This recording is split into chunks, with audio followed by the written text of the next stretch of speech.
Dying from coughing. Uh-oh. I can hear myself. That's not good. So, let's take this down like that. There we go. Well, we don't want that.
Sick.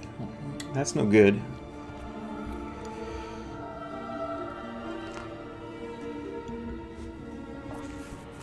Get some rest. Drink some hot tea.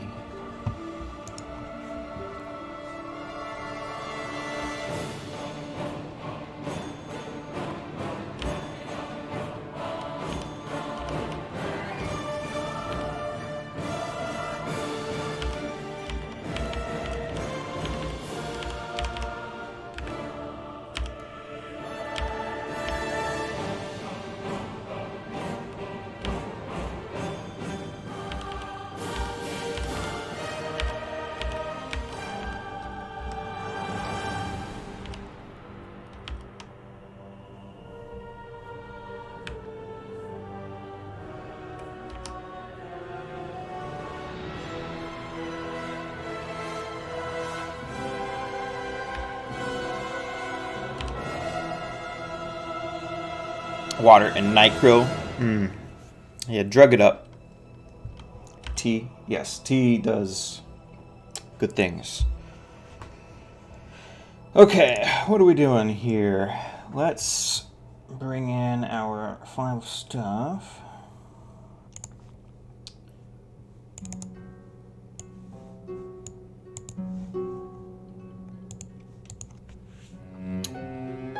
Not 100% sure what we're going to work on today.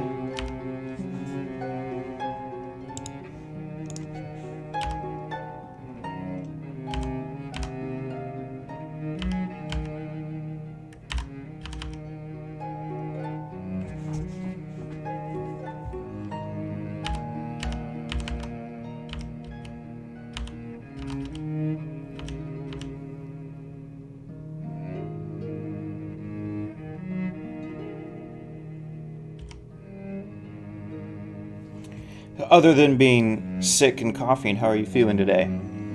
Or doing?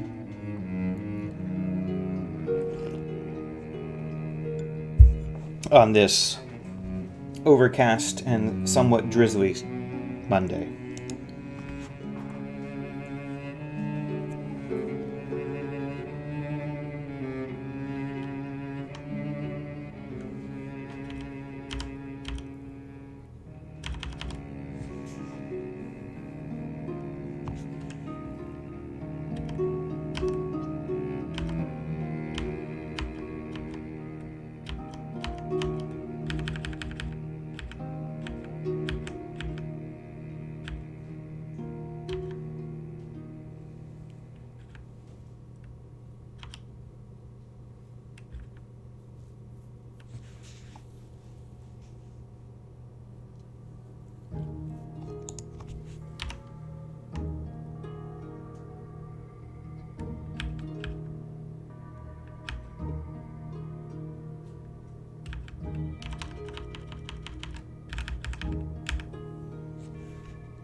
Yes.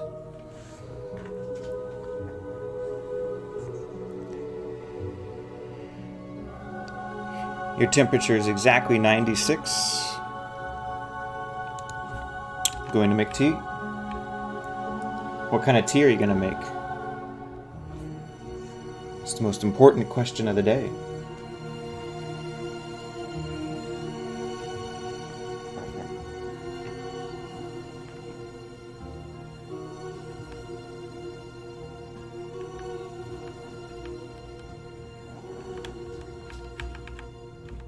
Along with, what am I going to model? Maybe the craft fighter.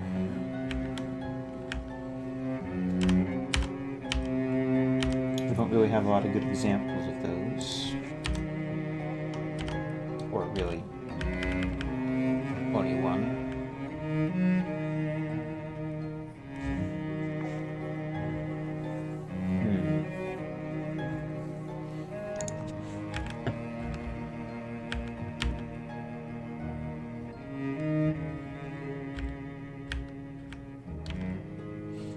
Or something here.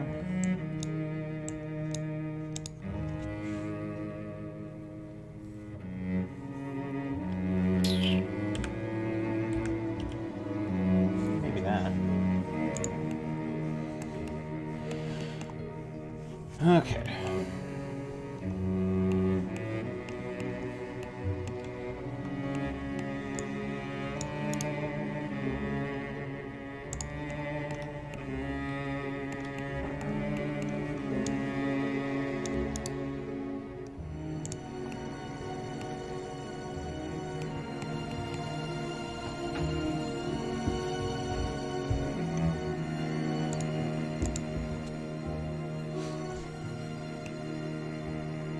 Whatever's there. Well, to have an unstocked tea supply is a tragedy.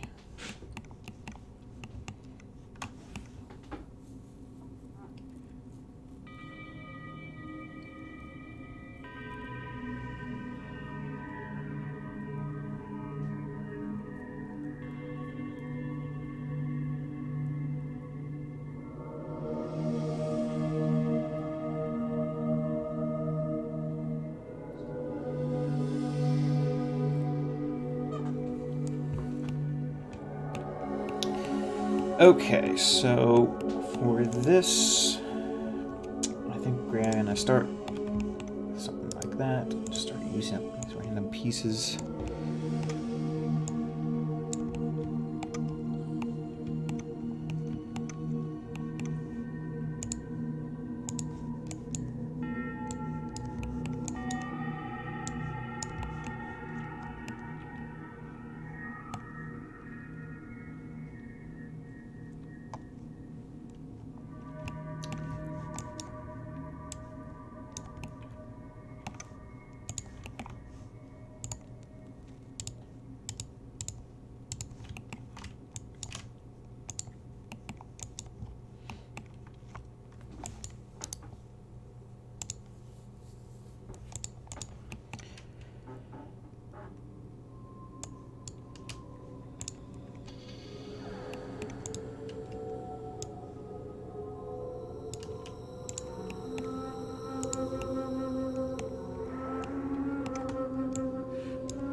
green tea, ginger.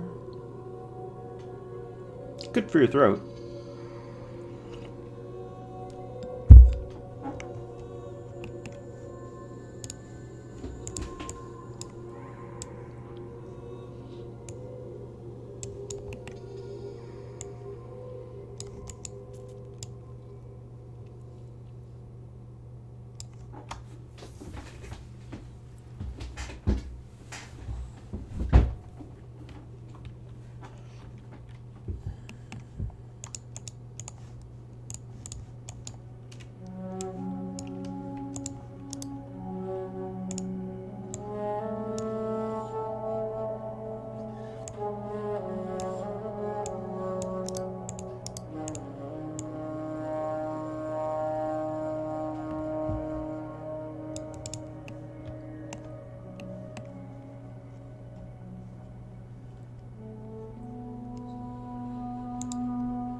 You can't be up there. Beg for attention, but then you can't sit still.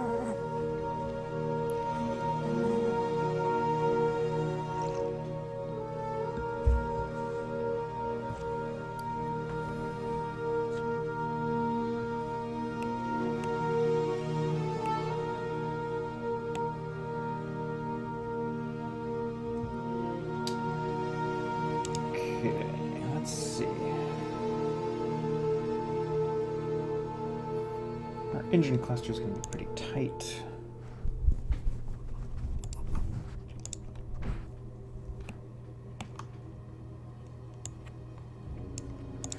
More like that. Really?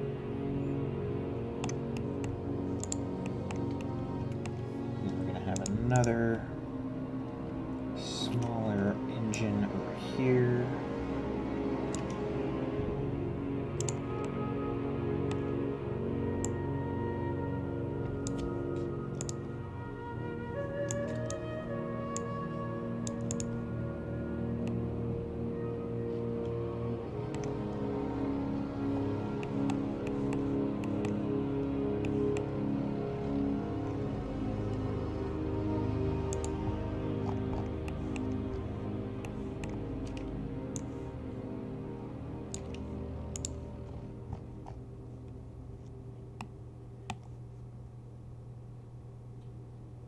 Greatest thing, you missed a day of school. Wow.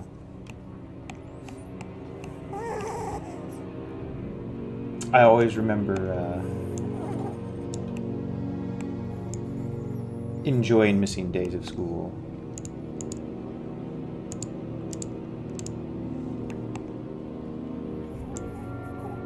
But what I would give to have those days back.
But then you can get out of bed because you were tired. Yeah. You ate a muffin and soup today?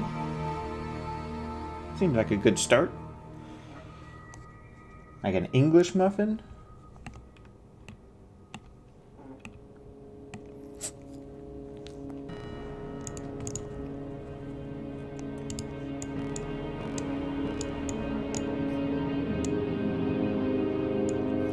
Thank you for the follow, Hambone. I appreciate it.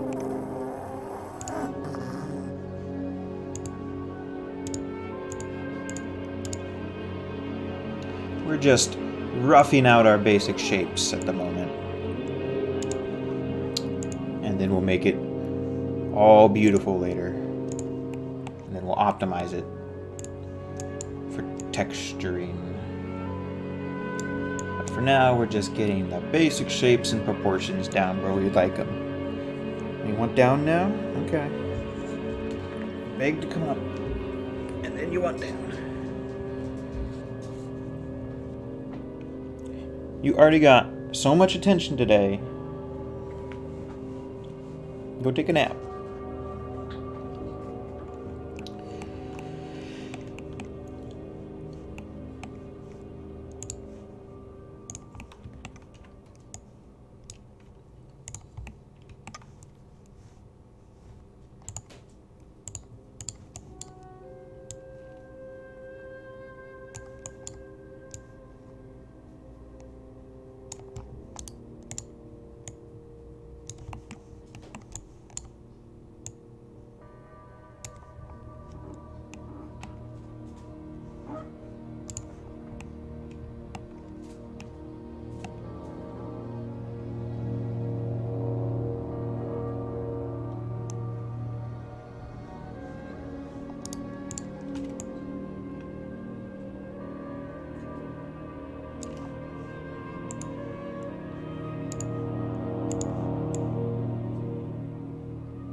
This is some kind of Jedi ship. Maybe Republic.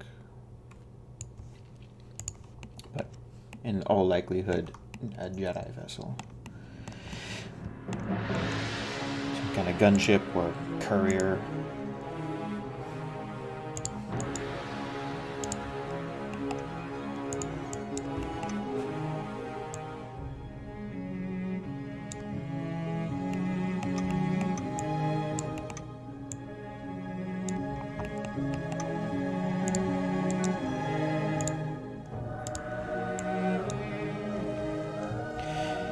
Your dad made you take NyQuil?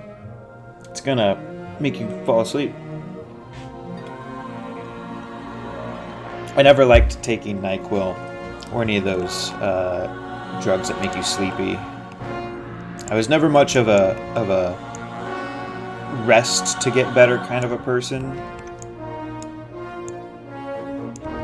Then again, I never really got sick enough to need rest to heal, or that I felt I needed.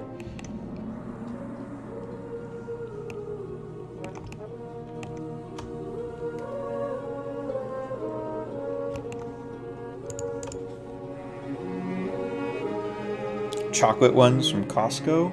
It's gross. Yep.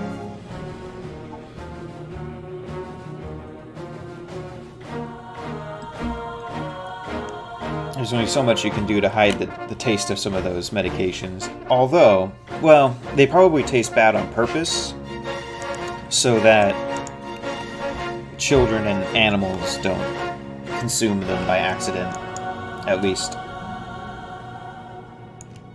in quantity.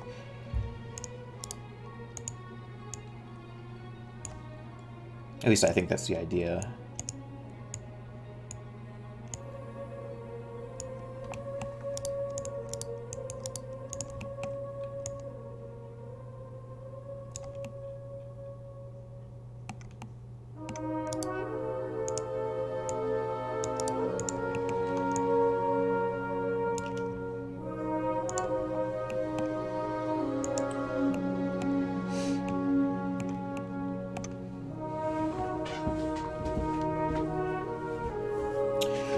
Okay, let's bring over something for detail reference. I guess we'll bring over this, or make a copy of it.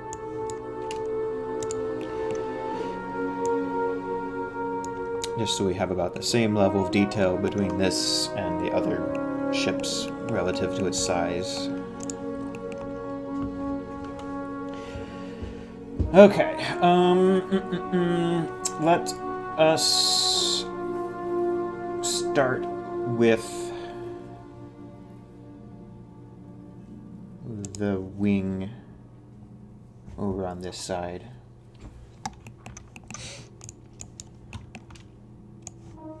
And refining that. So really, the wing doesn't come down.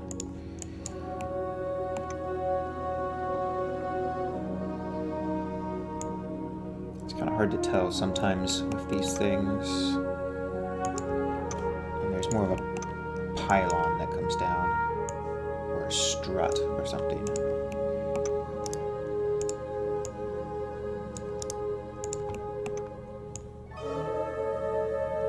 In fact, like the strut goes all the way, and the wing comes off of that, sits on it, kind of like a sail.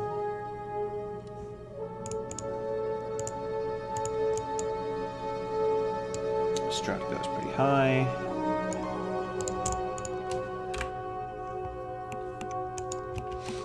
It goes down pretty low, but it gets really thin as it goes, really thin and narrow, almost like an antenna. And then there's some kind of substance the engine is located, but it's not very big.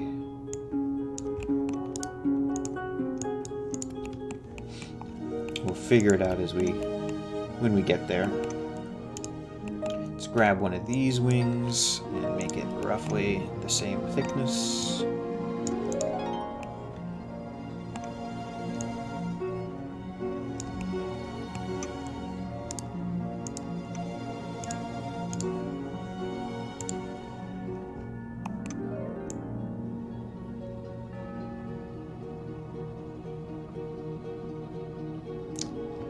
Good.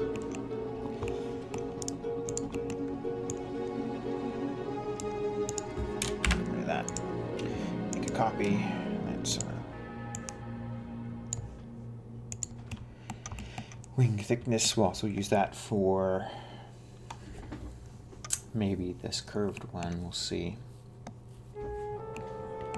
Alright, so we have an unusual shape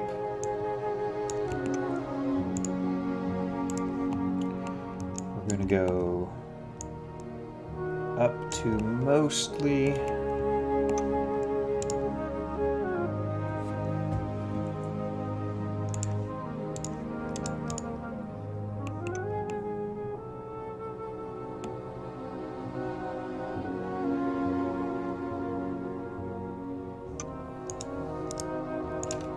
How tall is this?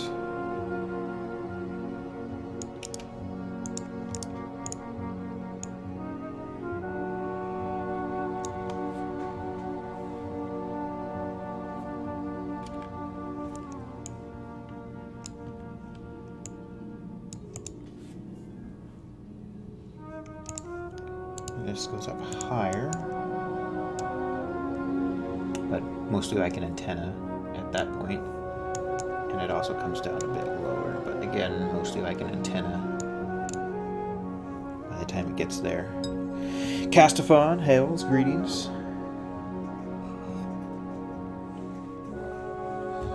The NyQuil hit almost 20 minutes ago, could barely walk. Ooh, yeah.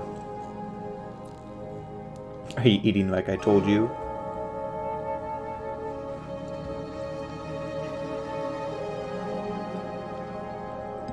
Do you have stuff to make like a chicken noodle soup or chicken rice soup? Something hearty or a little stew, perhaps?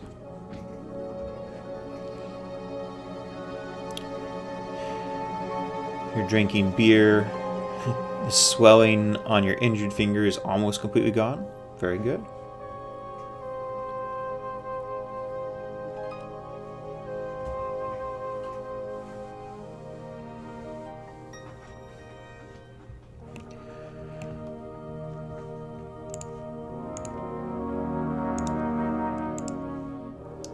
Alright, so this wing goes up pretty far. Like here.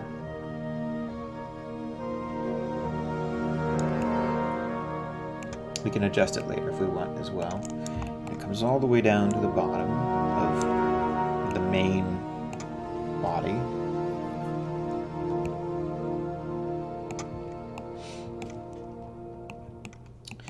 And then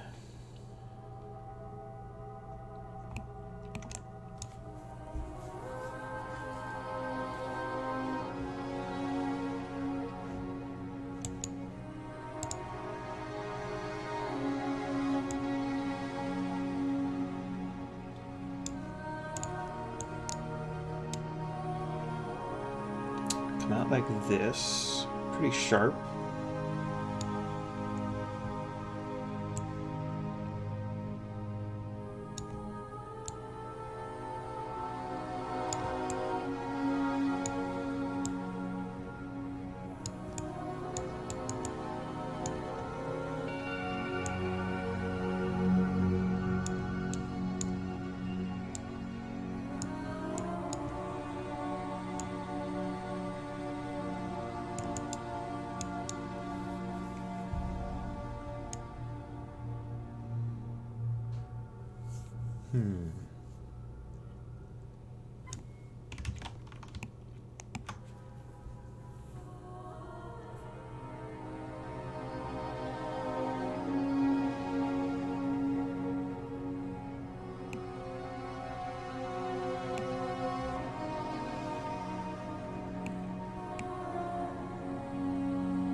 So we either taper in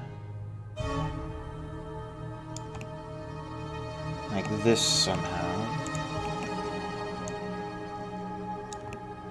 and then rotate it in some peculiar way, like that.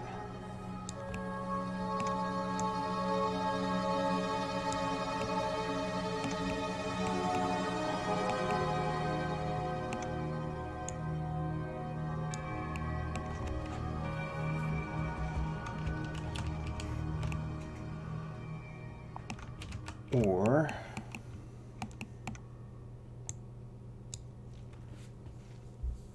So we need to be out of the way of this engine, which basically sits in the center of that pylon.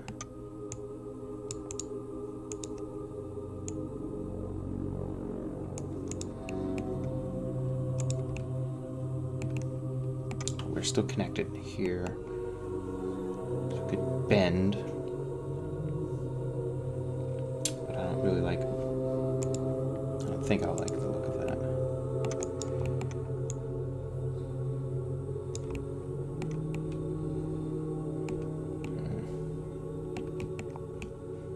Not so much.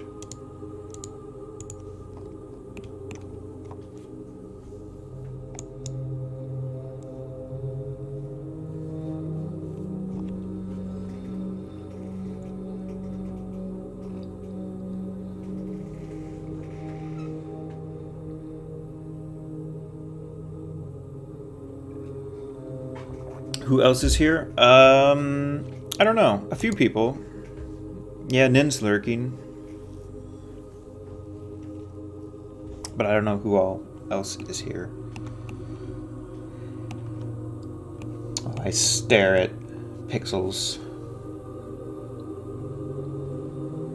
Basically, what we're trying to recreate here, what we're trying to build, is this ship here.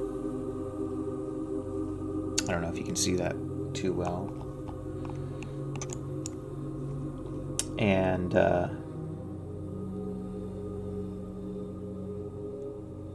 this wing is at a very odd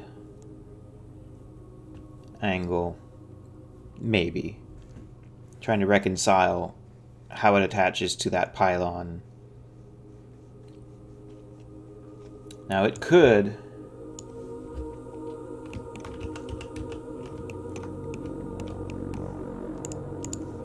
This engine doesn't necessarily have to stick out, like it could be like over here. And then this wing could be much farther out, wider than we're giving it credit for. So it could be out here like that, a little less pinched looking.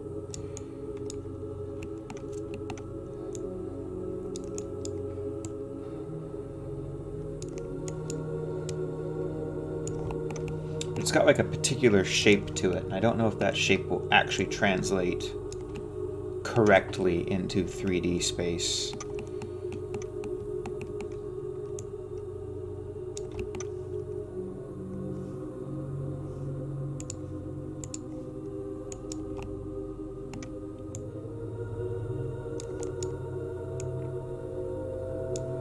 Because it feels fairly narrow.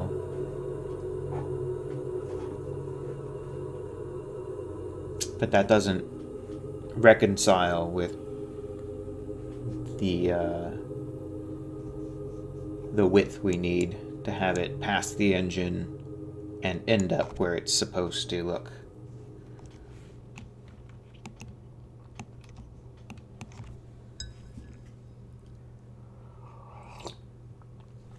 Hey Blink, what's up? Welcome to this Monday. How are you feeling? Have you caught the COVID yet?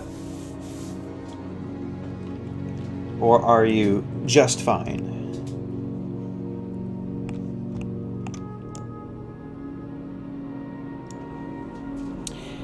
You got a test, you are negative.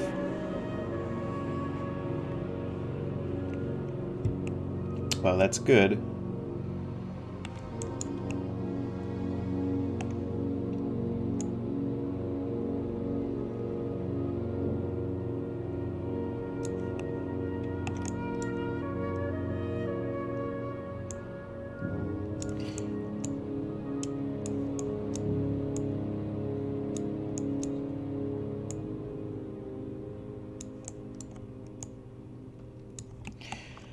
Alright, so I think we'll have to take some artistic license with the wing here. And in order to get the shape we want, correct shape. I don't think we can really have it sitting in front of the engine. So what we're going to do is we're going to take this engine and move it off to the side a little bit. So it's like here, which is fine. There's like stuff here anyway.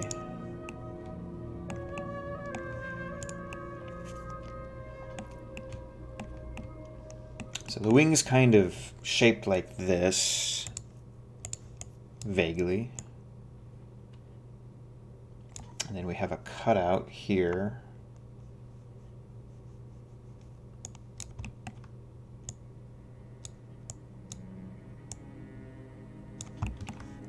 So we'll put that in real quick.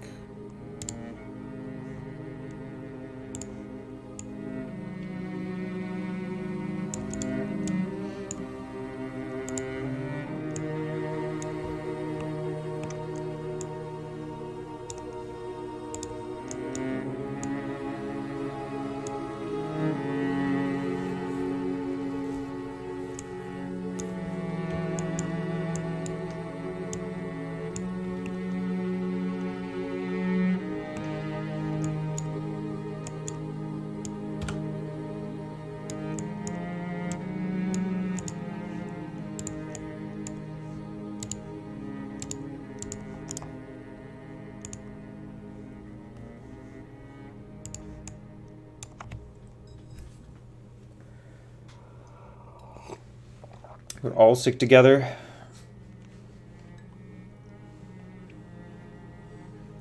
You lost your voice this morning? That must suck. You woke up, your face felt skeletal, lips cracked and bleeding, painful. Everything was so dry. That sounds enjoyable. So if you're not negative, you have what, like a flu or something else? Or rather, if you are negative.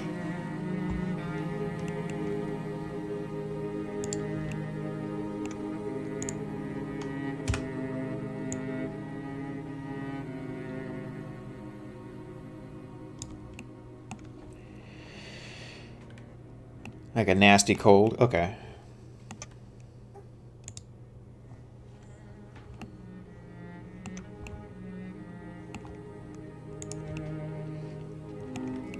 So we've got a little cutout there. And also, we have a similar thing here. Well, similar.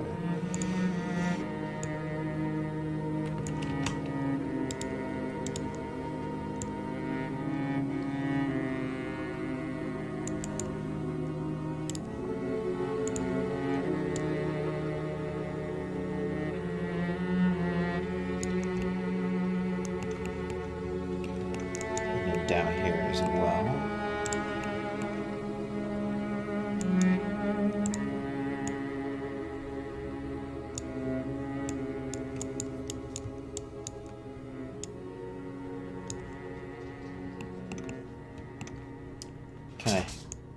Can I help you?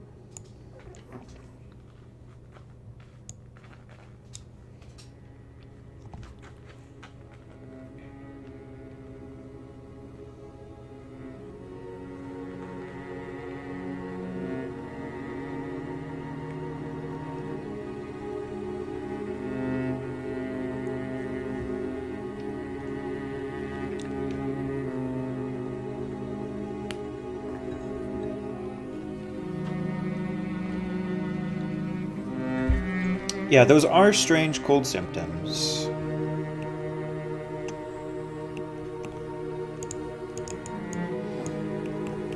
Like normally if I have a cold, I just get maybe a headache and then like sneezing and then I feel tired. Maybe I have a runny nose as well.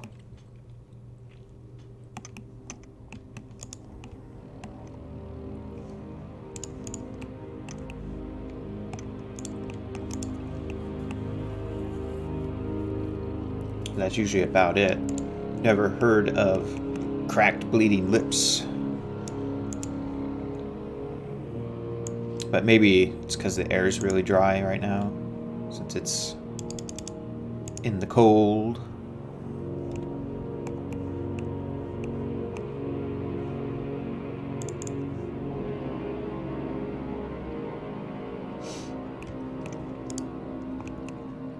Speaking of sneezes,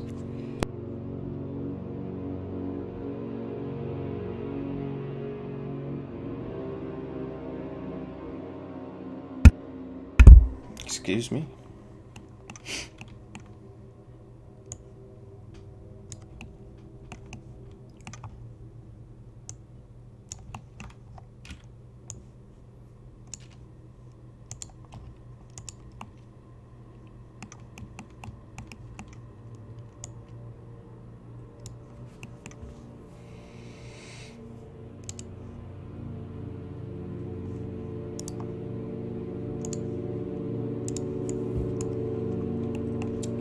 Okay, let's see. So we're gonna have, basically we're just gonna taper down to what amounts to an antenna. So we'll have a little bit of a thicker area here. We need to taper down pretty quickly.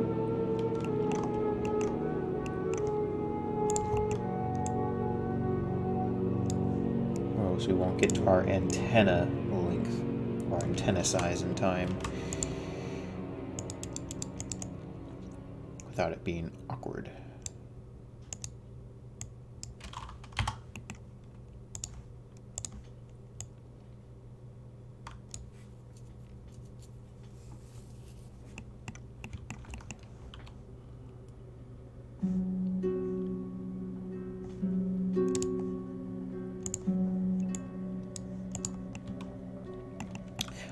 Unless, okay.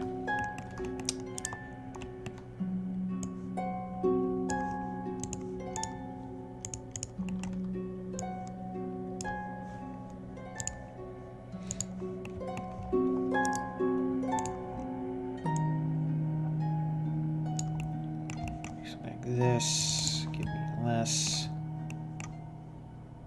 like 8. 8 will do.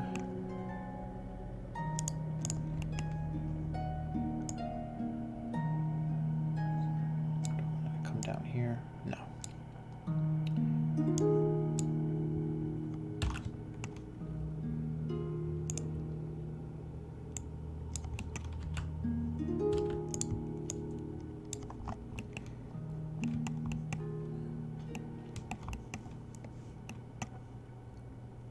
So this will be our main mast for the duration of the sail, and then this will become our, or an antenna will stick off of this. Yeah. So we're going to put a slightly larger area. Actually sticks up a little bit beyond. Okay. We can adjust all this later as well. We'll keep everything, when we rotate stuff, we'll keep it all at 5-degree increments until we are happy with the proportions and the shapes of things, and then we can fine-tune what degree of rotation we want on stuff, if we want any at that point.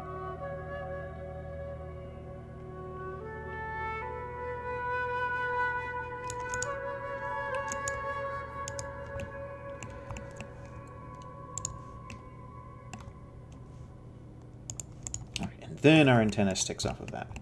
So let's grab us some antennas.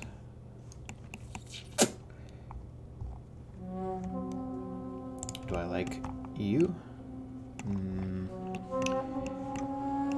Let's grab an antenna from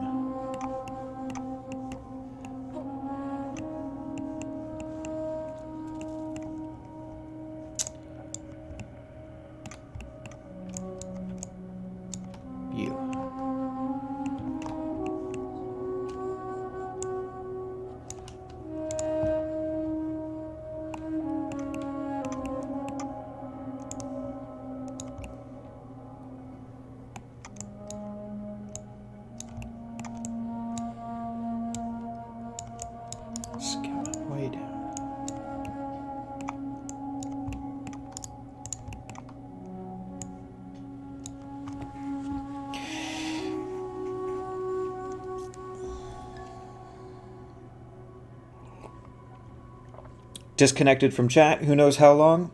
Not terribly. You did not miss a whole lot. Eating makes dragon throw up. That's about it. Which is an awful experience, because eating is wonderful, and you need to eat to get energy to heal. Eating grapes. They're grown right from your grandfather's vineyard. Very cool. In the backyard of where you live. Eating Cajun cheesy chicken sausage gumbo. Sounds pretty hearty.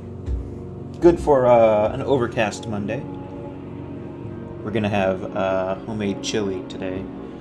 Felt it was good weather for something thick and hearty. What OST is this?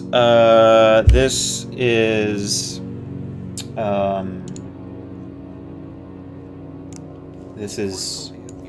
stop it.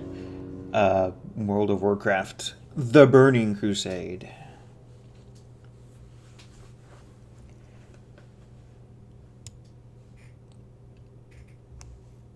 I don't know if I've ever listened to this soundtrack, but it's pretty decent. Very ambient, kind of dark. Kind of reminds me of the soundtrack in Anarchy Online. Although that was a science fiction game and the soundtrack was only like 45 minutes long instead of 10 hours.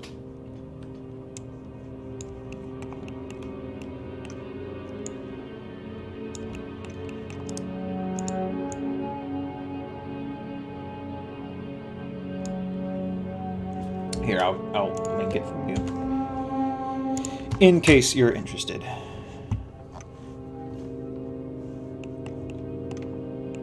Or in case you wanted to have a look.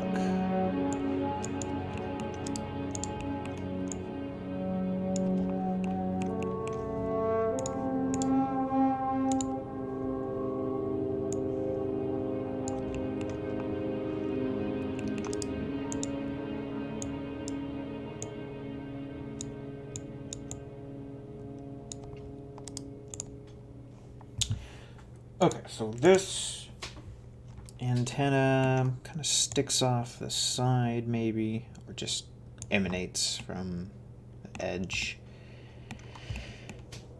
And yeah,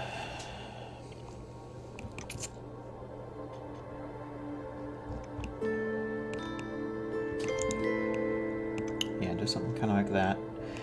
Okay.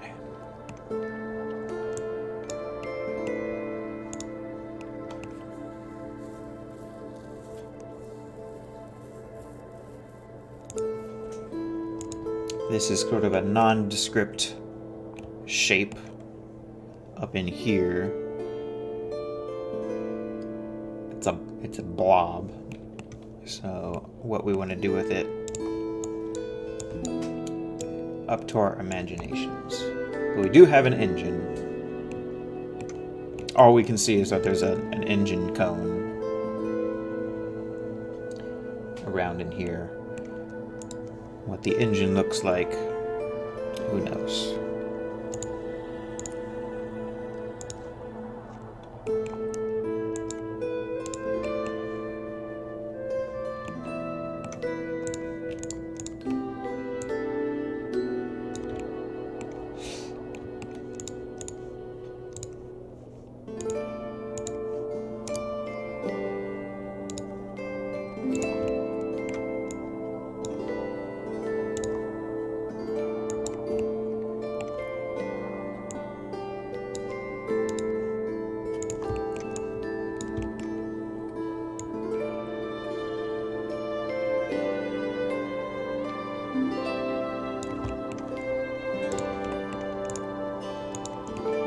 Sticks up a little bit off of the hull.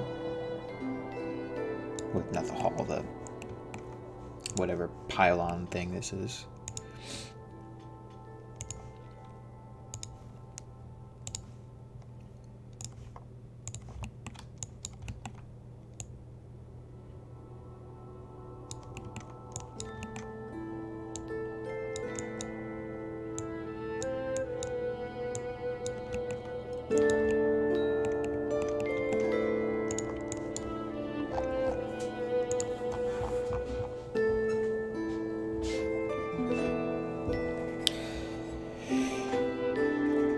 dad suffered a little today because you're being stubborn and not resting at first?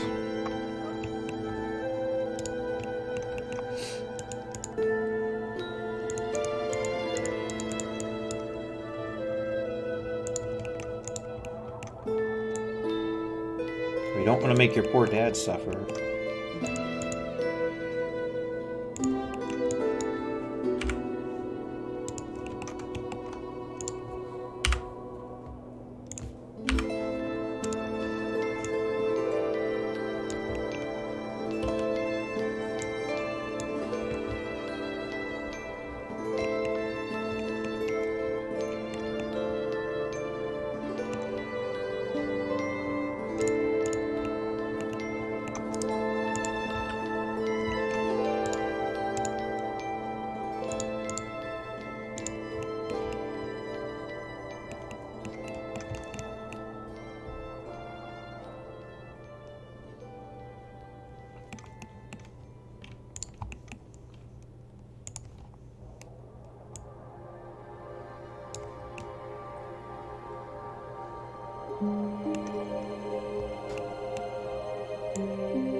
And then this will all get rotated.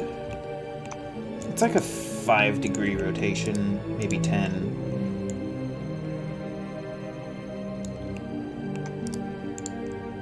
So it'll end up being like this, kind of, sort of. I might rotate the engine as well, along with it.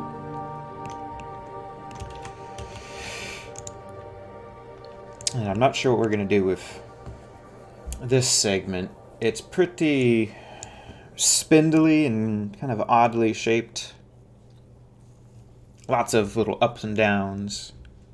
So we might unify it a little bit, but we'll probably give it some kinks. So we get that general feel, that impression.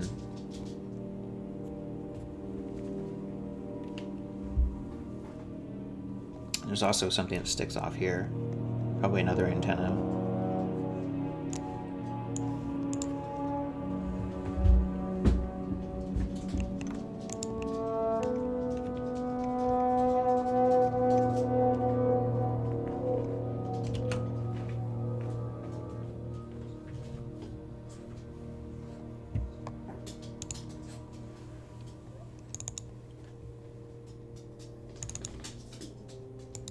Save this real quick.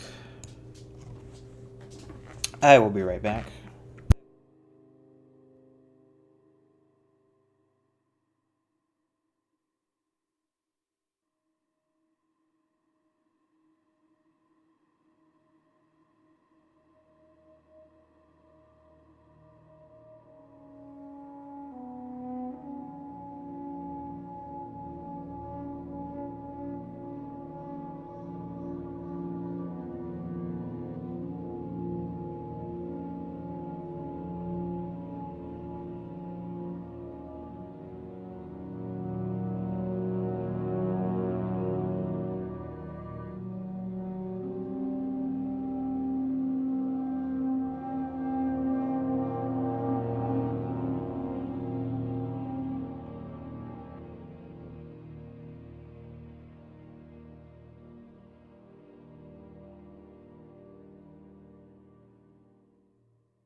It's chilly, so I went and got a bowl of cereal.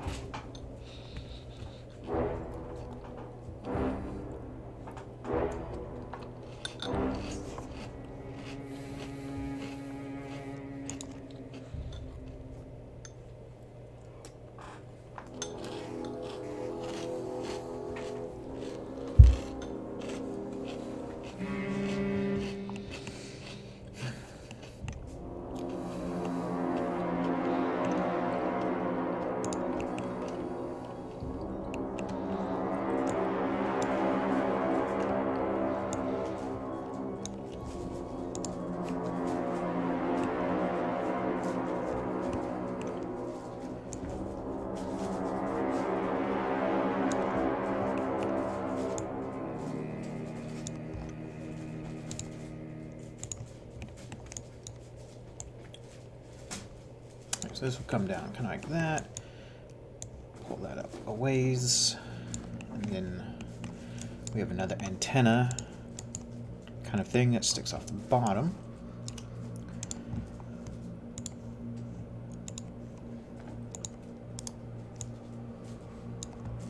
Except that this one is going to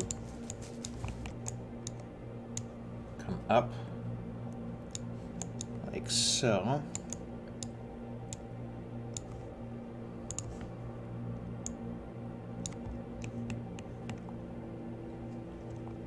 Give or take, kind of like that. Okay. I'll get rid of that.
All of this we're going to pull back so it's roughly in the center. Now this stuff in here is a bit thicker, not massively so, but a little bit. So just put a little box in here just to thicken it up temporarily until we figure out what we're going to do with it. It's actually got like thicker and thinner parts. So we'll do something like this. Okay. And then I imagine it's going to get wider as well. Then this segment here,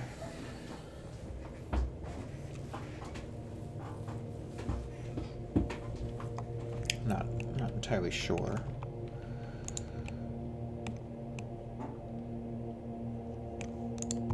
What we're gonna do.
Okay, I think I have an idea here.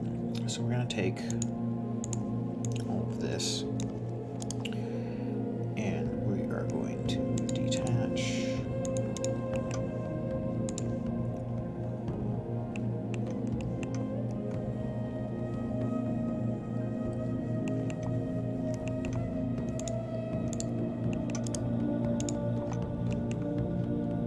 Just get rid of that for now. We're going to take that to delete. We're going to take this and we're just going to cap that. I'm going to take you.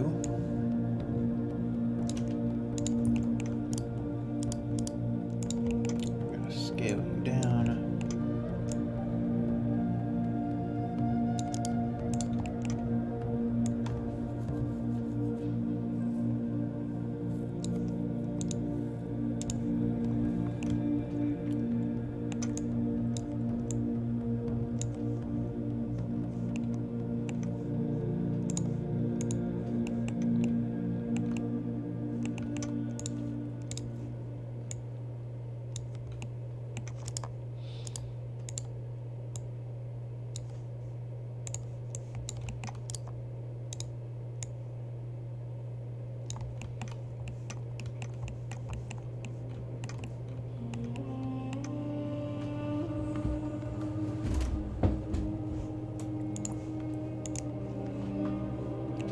This whole segment, we're going to get bigger.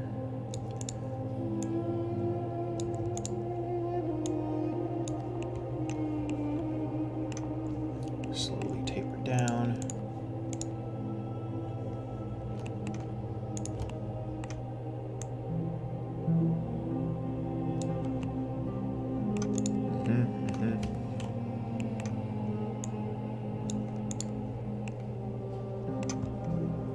And we'll make the wings get narrower as they come to a point. The wing, or whatever it is. Then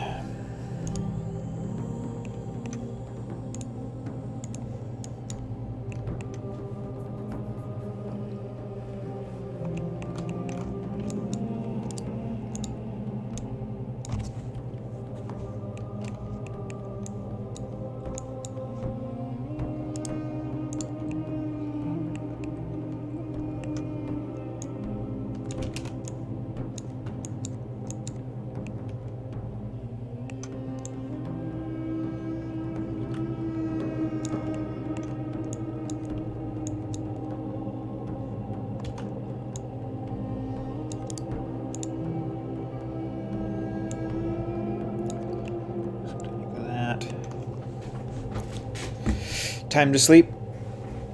It's a good idea. Get some rest. Hopefully you'll feel better when you wake up.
For now.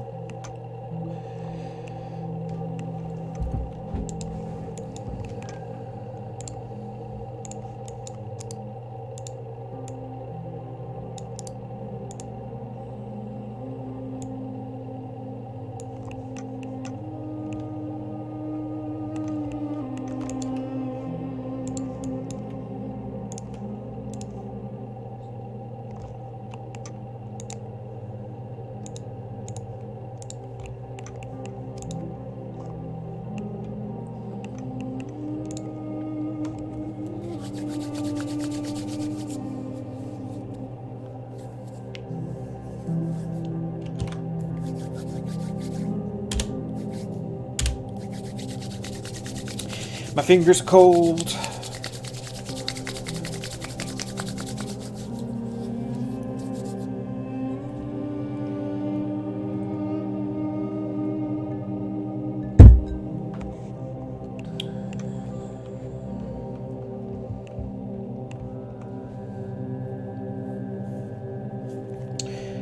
Okay. Then we're gonna have a segment, basically, just use this, basically do the opposite.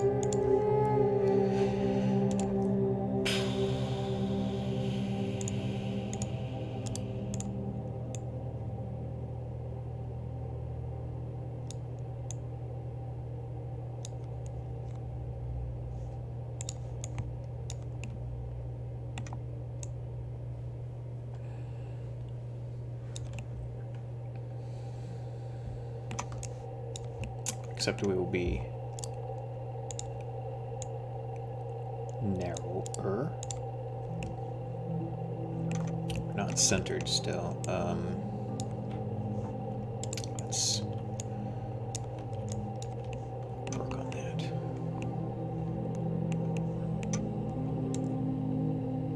Yeah, that's better.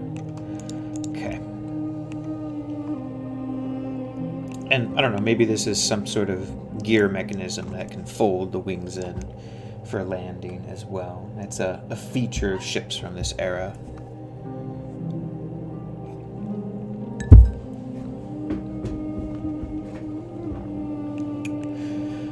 Okay, let's see. We're gonna have a thing that sticks off the bottom as well. And come down a bit. Can't forget that this is partially at an angle, so we'll give us a little more room for that. Because this whole thing will be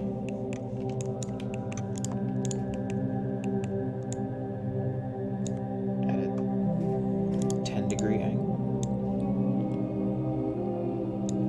Give or take, kind of like so. Although,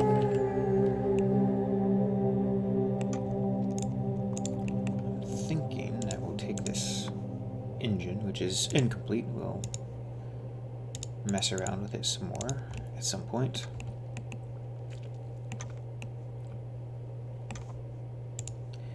We may not even have this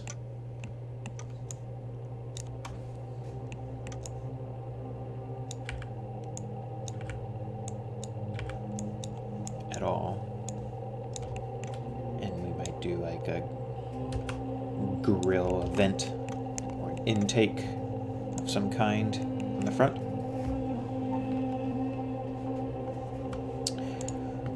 We'll think about it.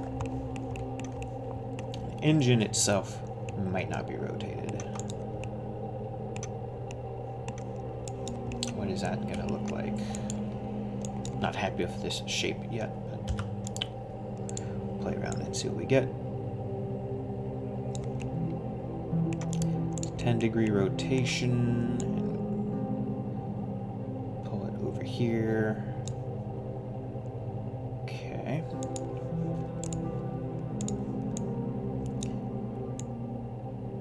This can come out this way.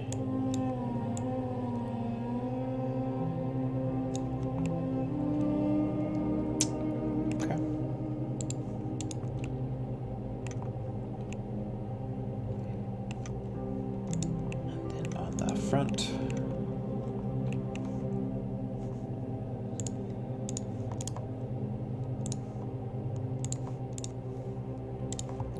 Do a little inset, a little extrude.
Not 100% sure yet.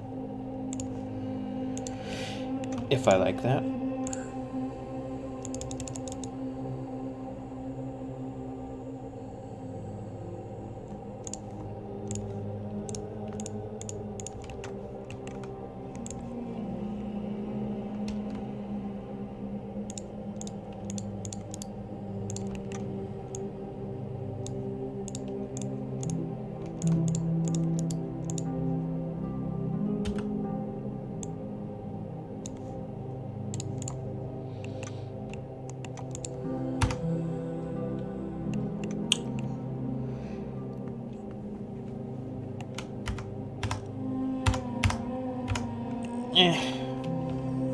Not a fan.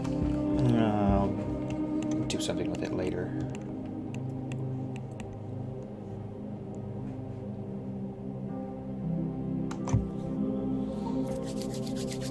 My fingers are so cold.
Okay.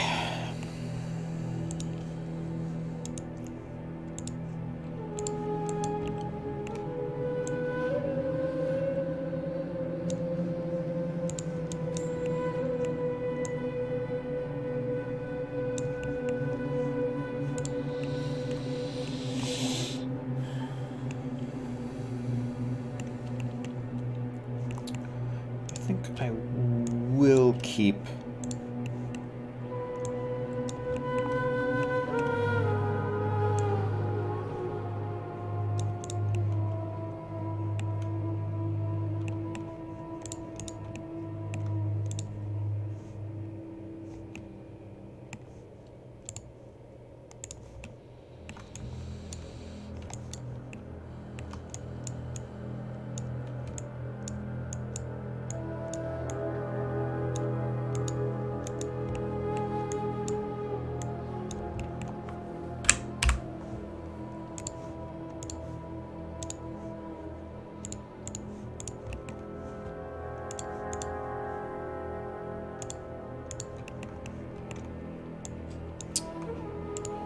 but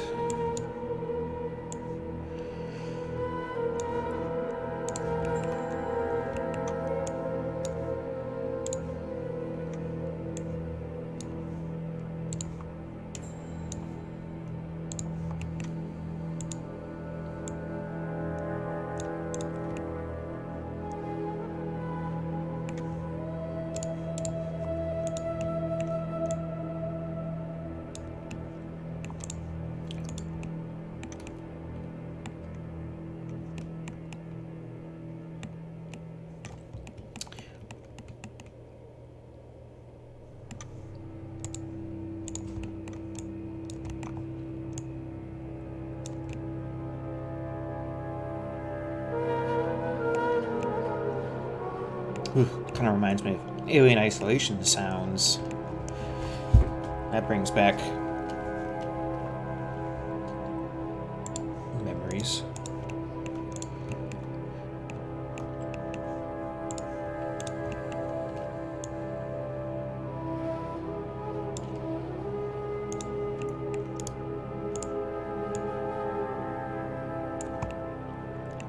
Feelings I would rather not remember.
Okay, I like that better. Still not perfect, but I like it better than what it was previously. Okay, now let's finish the rest of this little wing off. Actually, it extends quite a ways out here.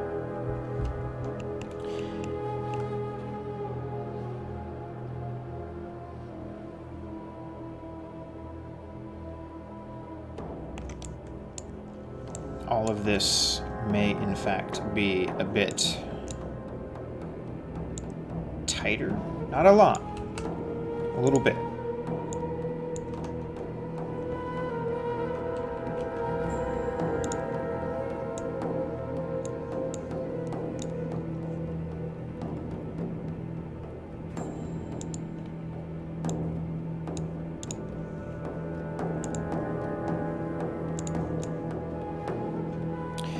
It's horrible.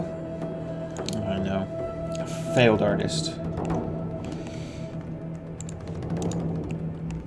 He thinks he makes neat things, but in reality, everyone just placates him. You're doing a good job. Keep it up.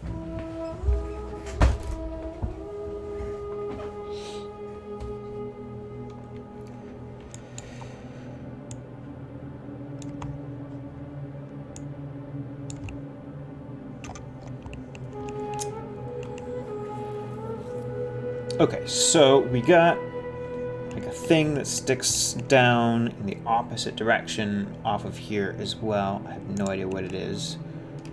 Some kind of antenna looking device. So we'll put it in. And it's got some kind of box it comes out of. I say box, shape.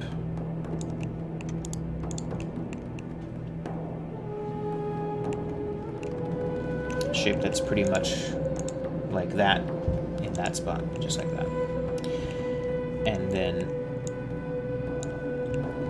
it's kind of like this. It's kind of like an antenna, but I think what we're gonna do is we will flatten it down a bit, make it a little skinnier, and make it wider. Just take you down.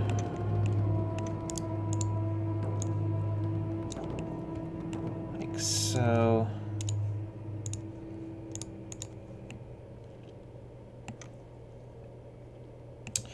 and we need to be like less in general.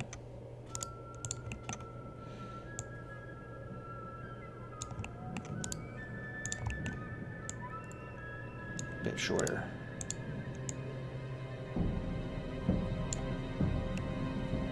Yeah, something kind of like that. This is a little narrower like that. We'll clean it all up later for texturing.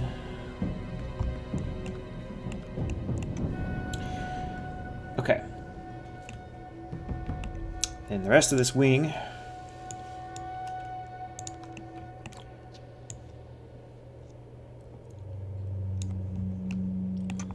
up off of here, and we'll make it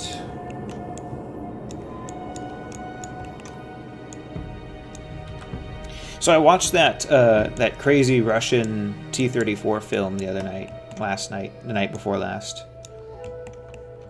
and I was pretty crazy. The CGI was really neat. The special effects were excellent.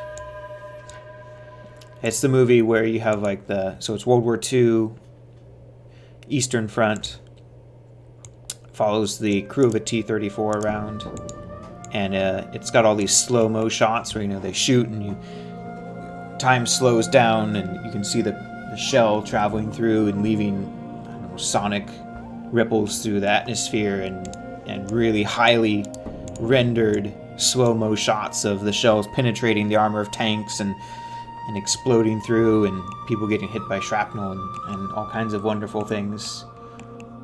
And boy, that movie was a trip.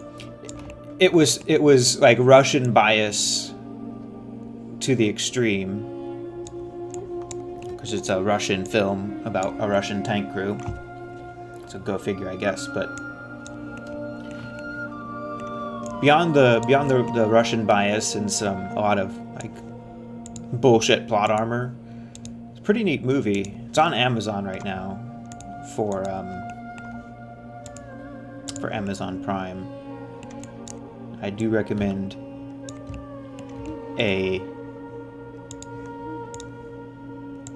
watch of it. It's a good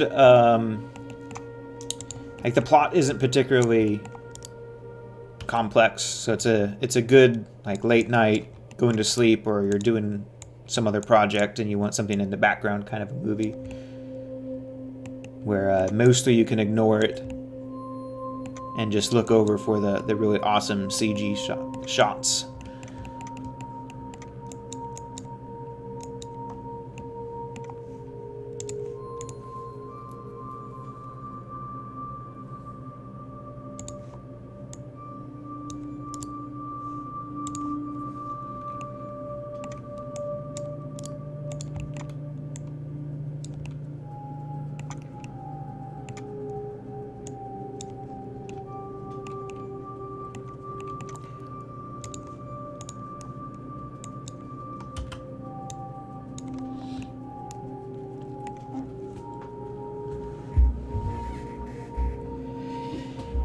Okay, so this is gonna like jump up again at some point. What we could do, this doesn't have to be symmetrical. This can be like a weird asymmetrical part. There's nothing that says we can't like just tuck it in like so.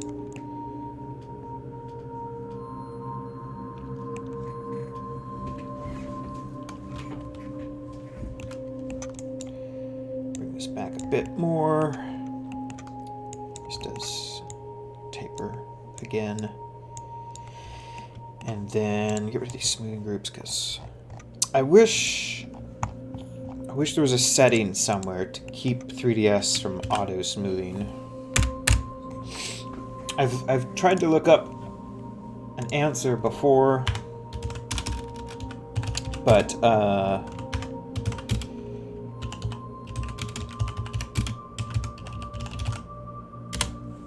to no avail.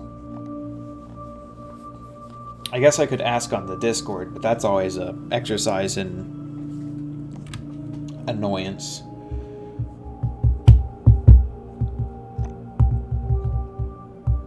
Yeah, because whenever I Google it, and various arrangements of words of how to turn off 3DS's auto smooth, I always get, or the only results I get are, how do I turn it on? The opposite of what I want.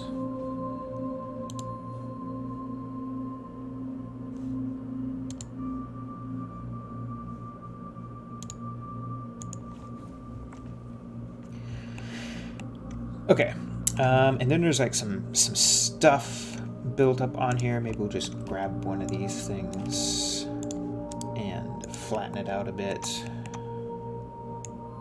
Boop. Rotate you down.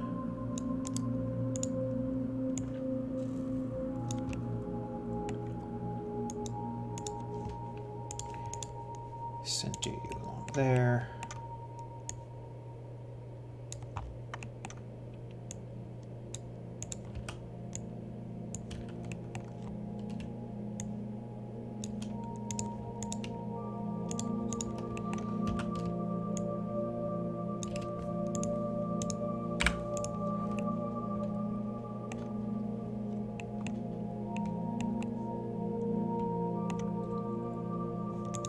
Okay, and then we're gonna bring in another step up, and then we need like a big antenna thing coming off. Give me this. Yes.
Okay.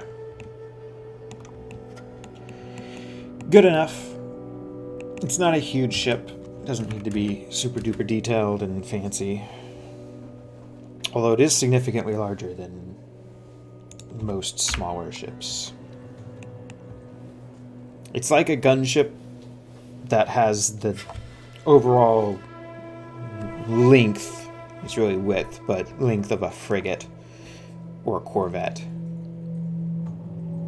So it's going to be like a really powerful gunship.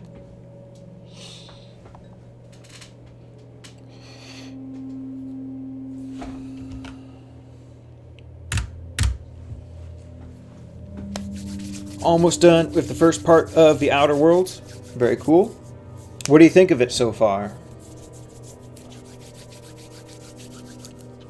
You know what isn't horrible? Blinks.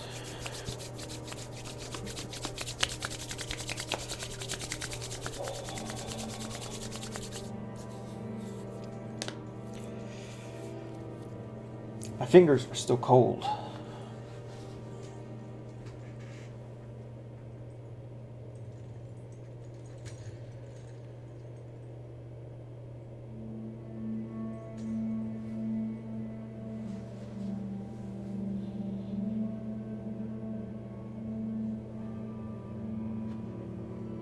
Give them a second to warm up here. It's hard to click the buttons when your fingers don't respond.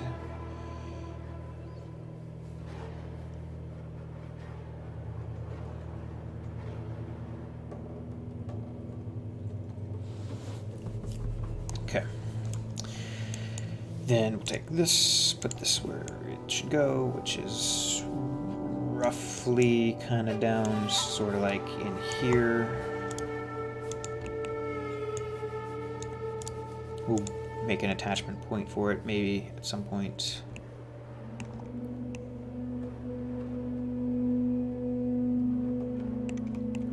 Okay, that does make sense.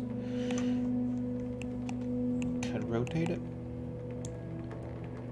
Doesn't really matter if it's slightly like that, that's fine.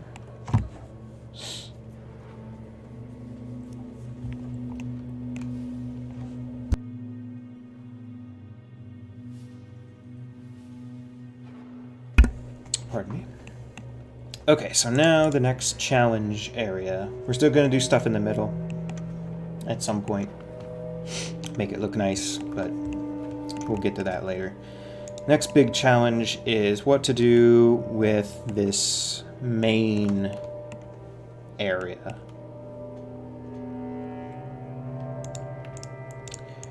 What to do with this main area. Now we have some kind of engine cluster.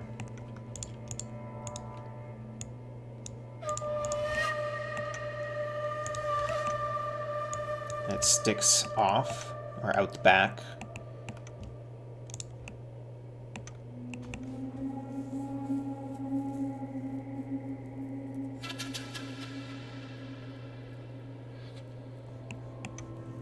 And then some kind of main body. So let's make a main body area that kind of vibes with the engine cluster shape, which would be to get down, and then we're going to pinch it in.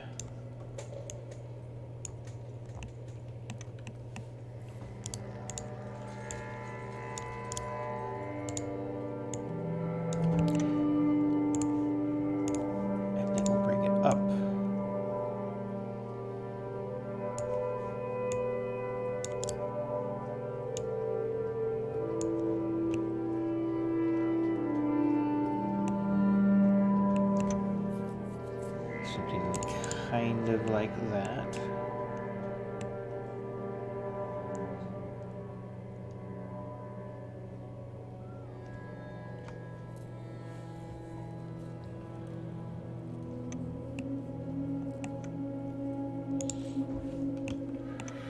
And then what we do as far as the front cockpit area I'm not sure whether we're just gonna extrude it out like so and pinch it in.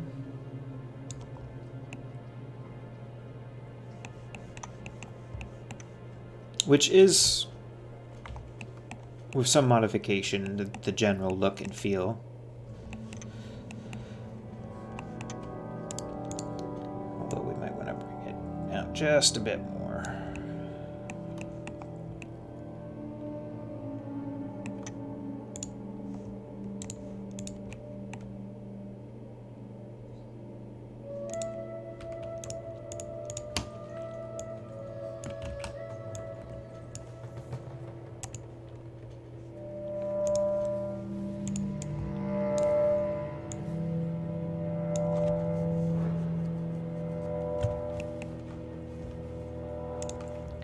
And do we want to do something on the front?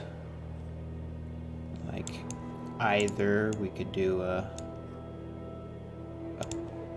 bevel, maybe. We could inset to a degree. Show me a reset here.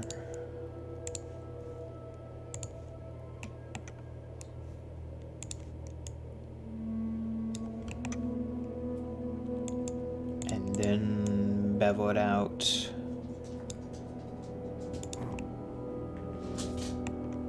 Yes.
Been looking for clips from your gaming streams? Looking for things you can clip?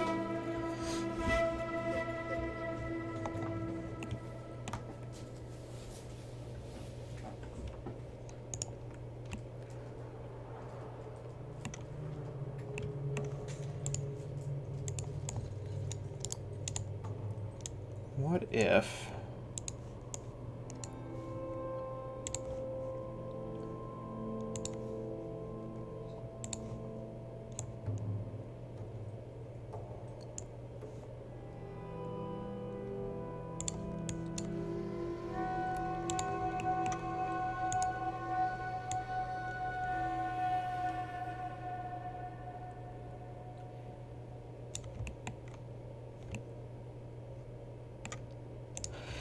we did something like that.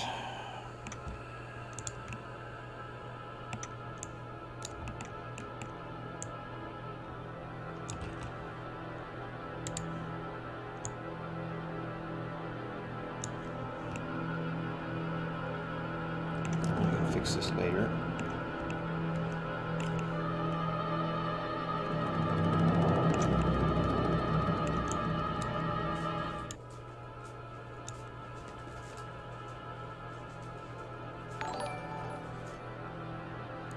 Thank you for the host, sir.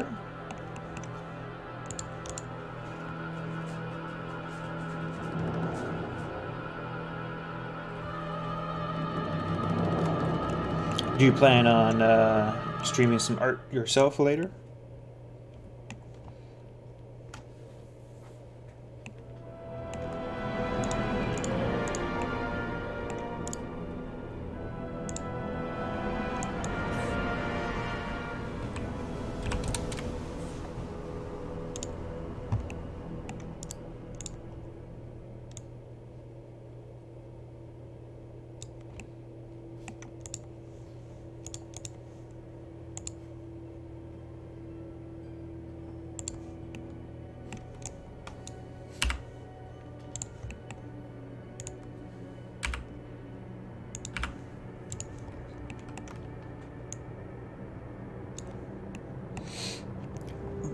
buy followers.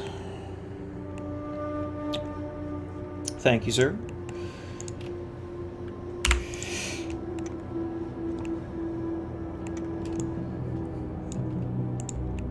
I don't know why you'd want to buy followers.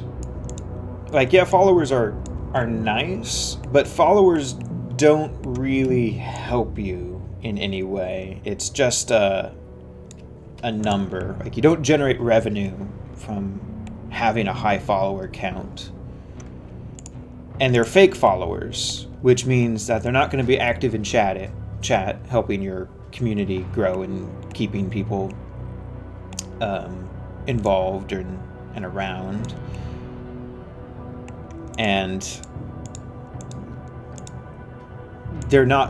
thus they're not going to be viewing your stream as a normal follower might.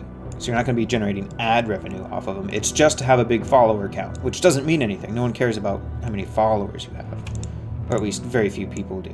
It's mostly about how many active viewers you have. Active viewers and how active your chat is, aside from, your own, like, stream content.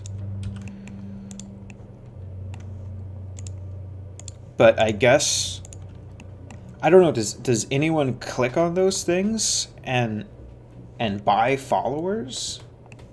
I mean, they must, because those things still exist.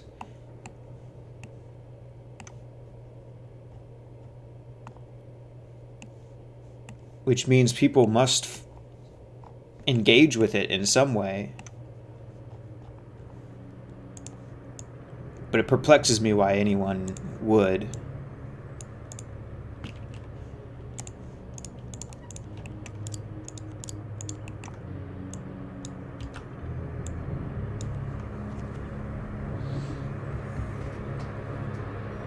It's normally your day off.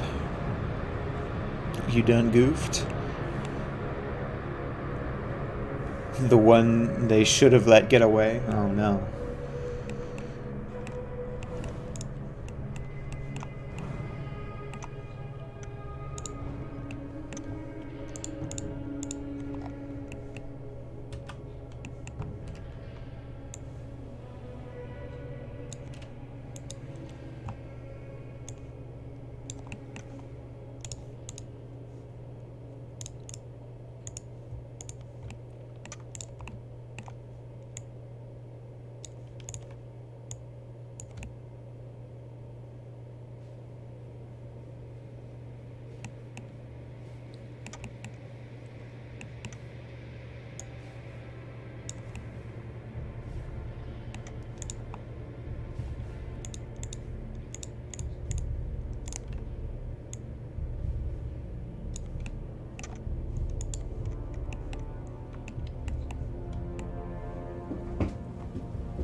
Alright, let's see. How did they goof?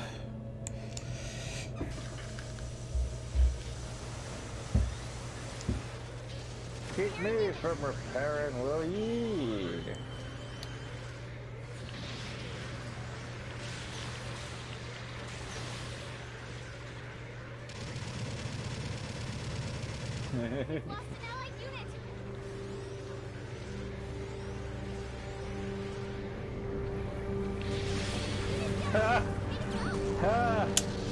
Leaving him at 0 HP. What a troll. What a troll.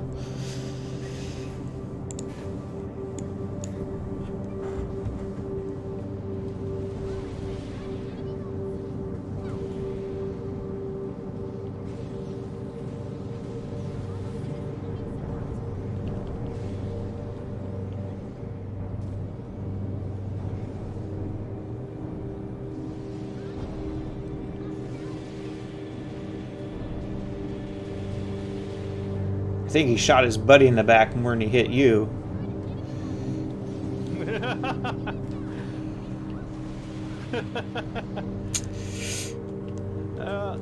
Please survive.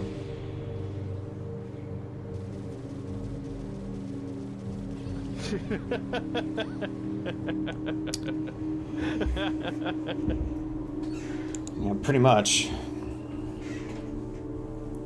How not to conduct a military engagement.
Okay, what do I want to do with this wing?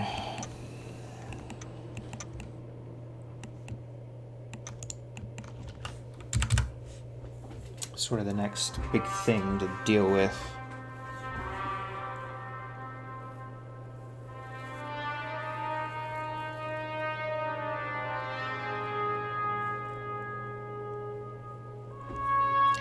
Is our curvature correct? Our scale and curve?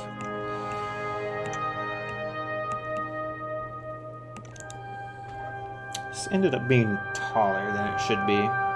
That's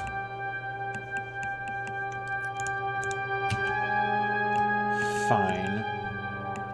So I think the wings need to be elongated anyway. I think we're a little too curved.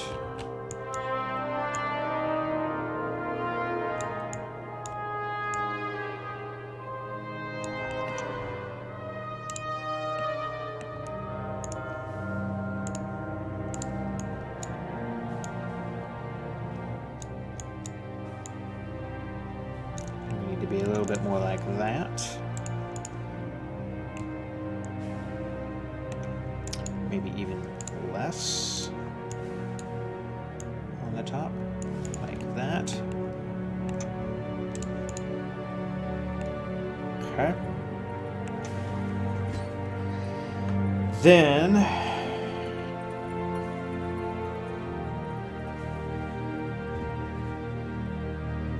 we'll come to a pinch.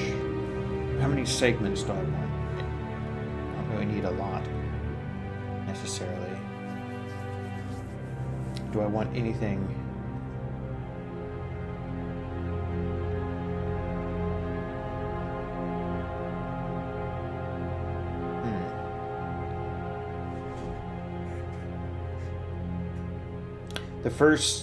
On the first one, it was a beam weapon that stunned them. You combo hit to knock them down on the melee. You layer down some machine gun fire on the legs and retreated back while charging your beam weapon to finish it.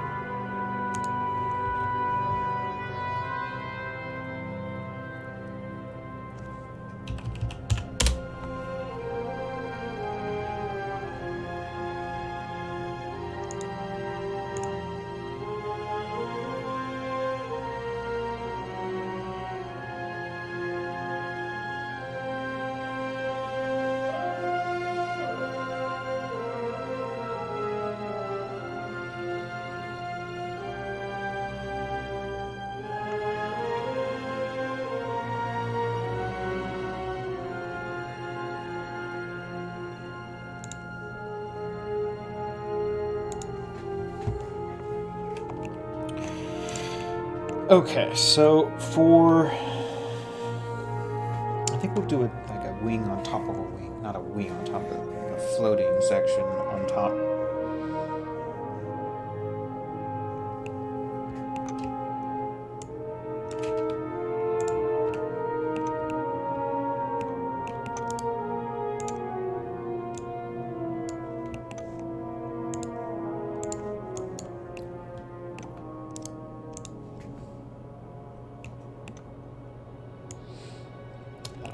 About halfway.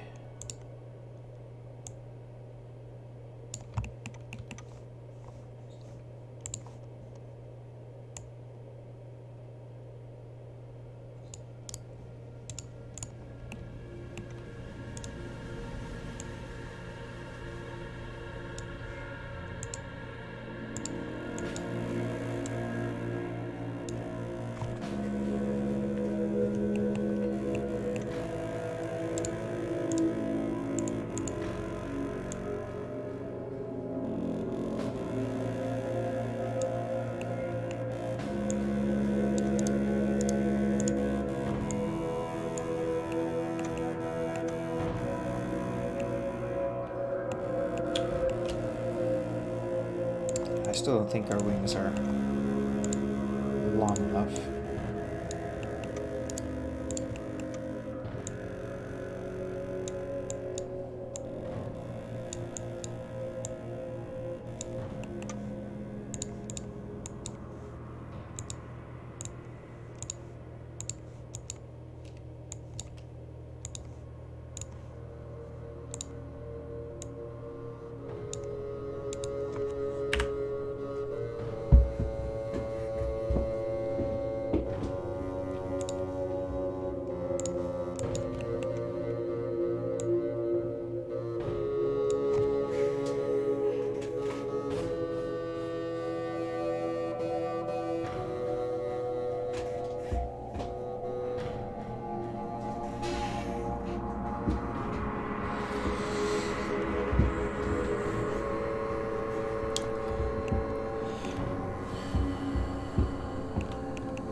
What happens if we pinch them in, come to a nice little point? How do we look? I guess we'll just copy this down here.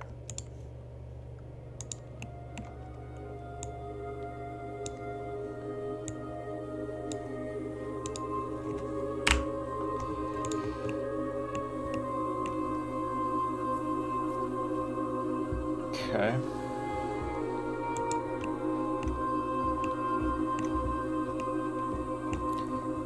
So I still think there needs to be some form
I need to mix it up.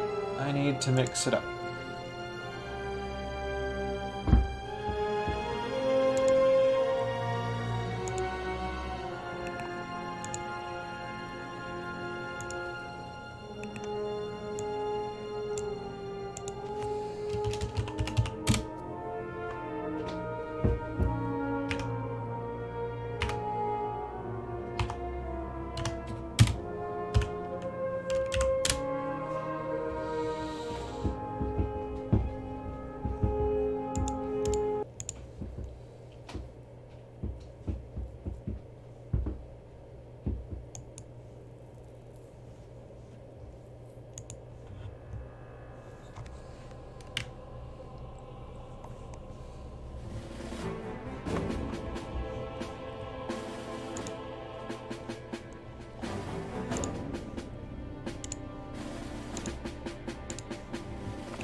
Okay, so we got this little antenna that sticks off the side here.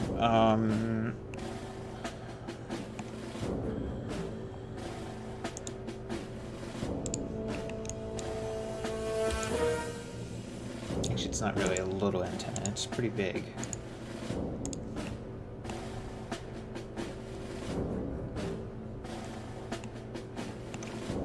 It goes down farther than it comes up.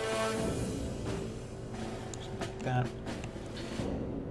And then we're going to connect there, and we're going to connect there. And we're going to pinch it in.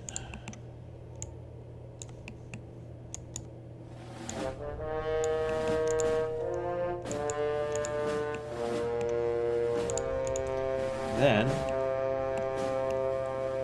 going to grab one of these things.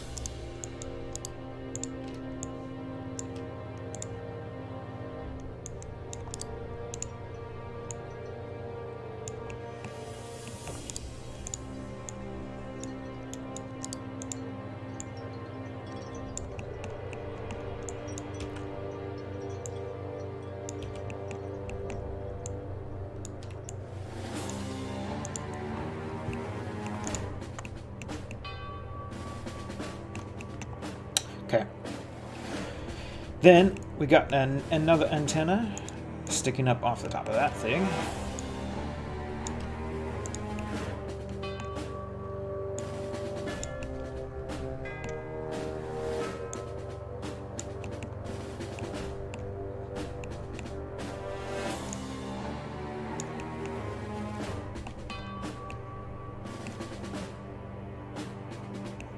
In fact, what we can do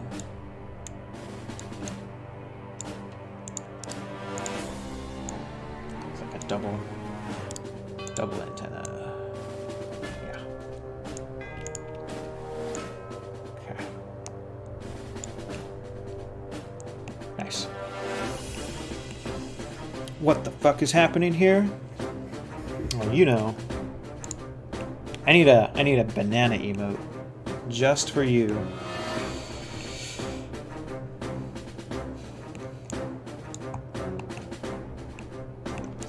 Shorten these right the way down. Where's that creepy banana thing that I had? Do that. What's up, Goose?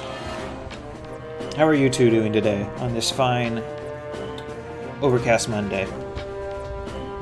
Hope it finds you both well. Blitzkrieg? Commando's music? No. This is Earth 2150, which is a fantastic RTS game. Welcome back to Pop in the Bed. Shut up. What is that? YouTube playing random things. Earth 2150. Excellent RTS game from, I don't know, 2001 or something. Or 2000, as it says right there. One of my favorites. Classic. It's got a pretty cool soundtrack.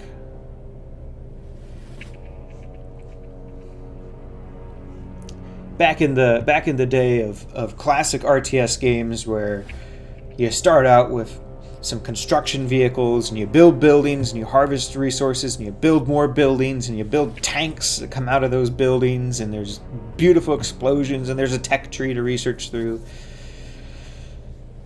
And each faction's unique in everything it does.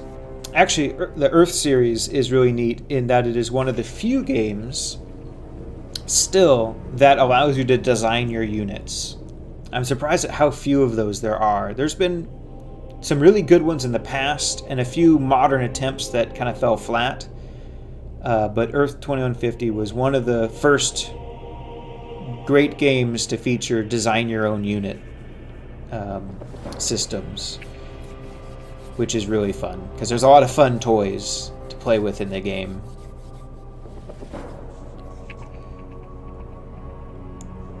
But it's got kind of a nice little soundtrack that's also not gonna get me copyright pings on YouTube with my VODs, so I don't have to go in and edit them, which is a pain.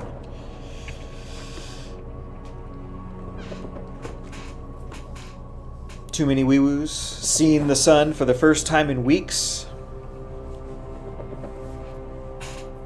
We had a pretty sunny day Saturday or Sunday. One of them was pretty sunny. It was very much a late spring, early summer feeling day. Like someone was out mowing their lawn. The sun was out. Like there was a distinct difference between the shade cast by an object and the sunlit area. And like the plants were looking green. And it hadn't rained for a while, so it was dry. I hated every moment. I want my snow and my thunderstorms, and I want them now, and I want them forever. Y'all have green. Sometimes, on rare occasions, it'll turn green.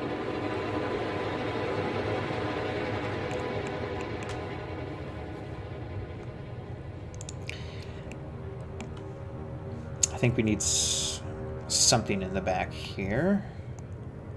Still. Whatever that might be. We'll take something like this. Just gonna throw things around.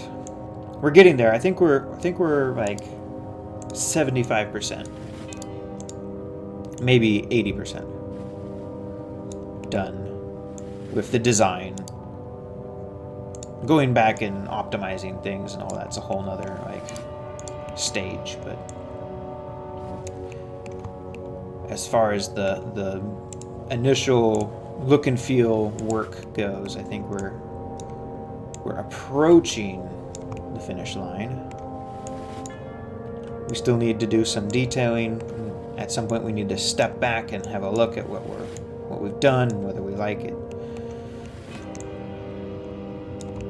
as a whole, and we need to compare it, make sure our detail level is correct.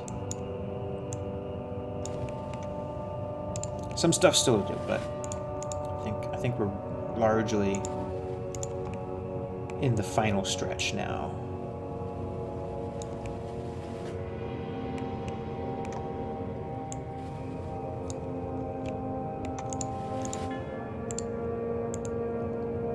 Just largely doing stuff like this, where we look at areas and go, okay, needs a little something extra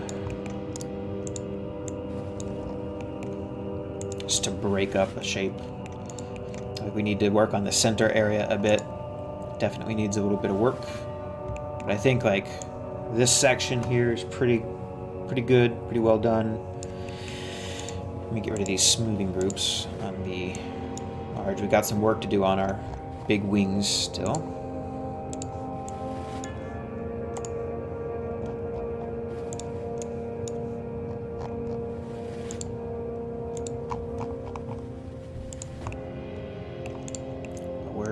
We're getting there. We're getting there.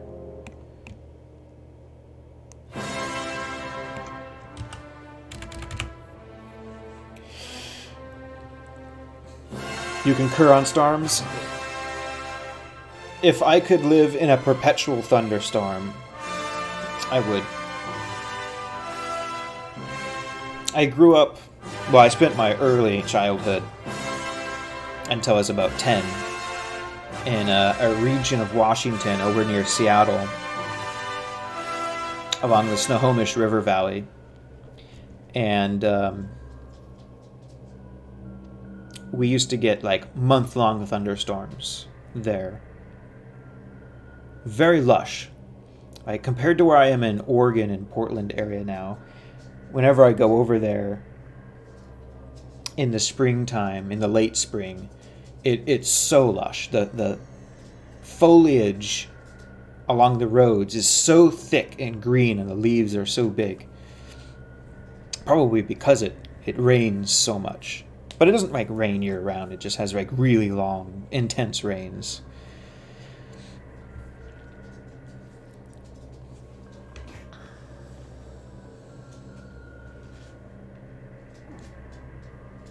Some parts have 3 feet of snow where I'm working. Nice. A little bit jealous.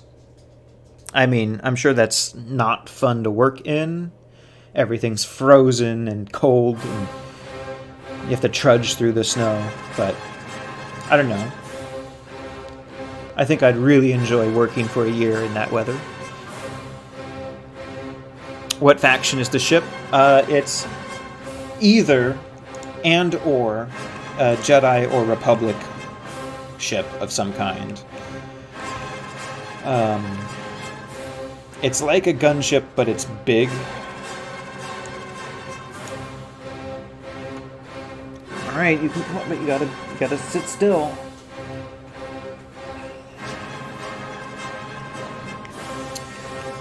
It's pretty big. Mostly, like the cockpit main fuselage area is relatively normal sized, but it's got these giant wings. I can't do my thing if you're licking my mouse. Okay. Yeah. Gonna be a nuisance?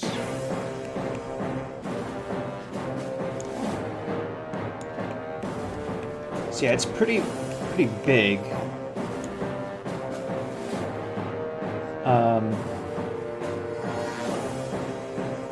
I might scale it down a bit. We'll see. So right now it's sort of in between a gunship and a corvette in terms of size.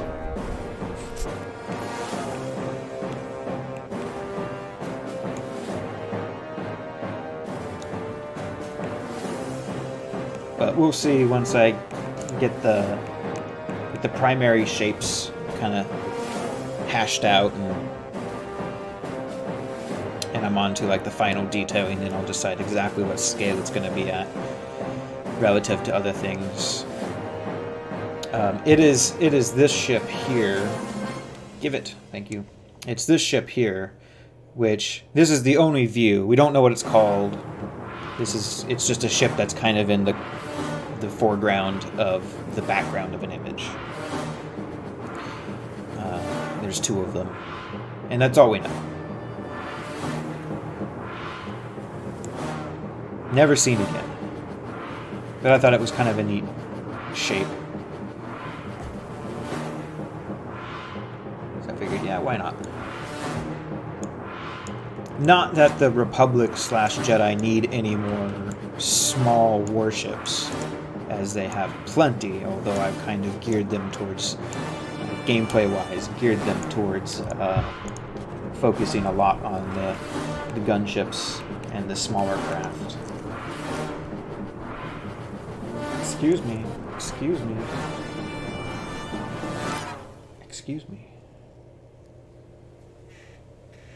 Down you go.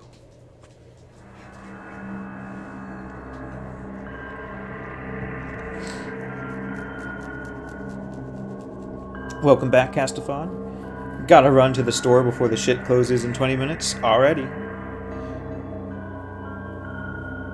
Puppy cam win? You demand puppy cam?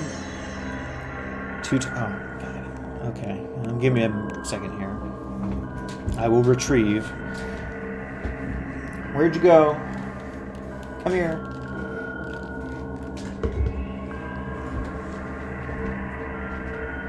They demand it.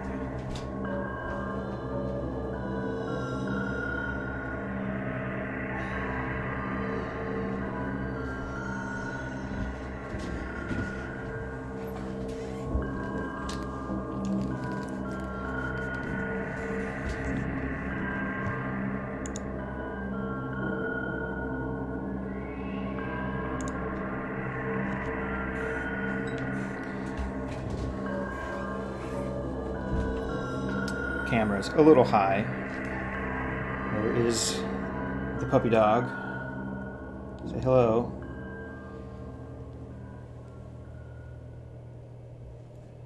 Nope, camera doesn't want to focus. We want its own bed and cam. Well, it has a bed. Yeah, the dog is like, what are you doing? Okay. She loves the attention. Any attention.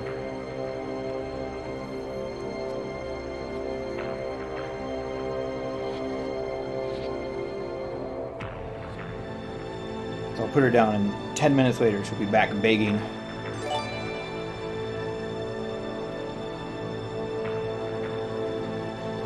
Isn't that right? Say hello to the camera.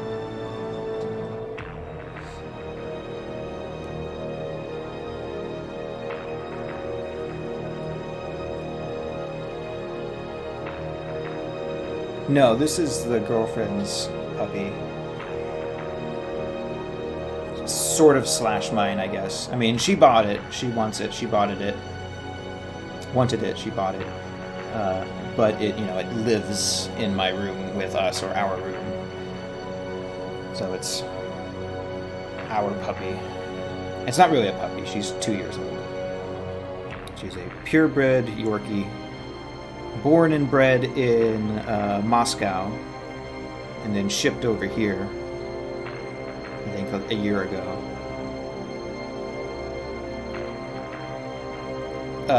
Costs $2,500.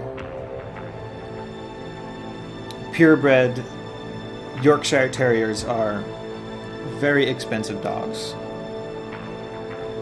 But she's a breeder, so at some point in the spring, she'll probably get bred, and then there will be Yorkie puppies, which will then likely be sold off, because we don't want a whole bunch of Yorkie puppies. But being bred as a breeder, she needs to breed. So, and thanks for the gift sub, sir. Very kind. Very sus.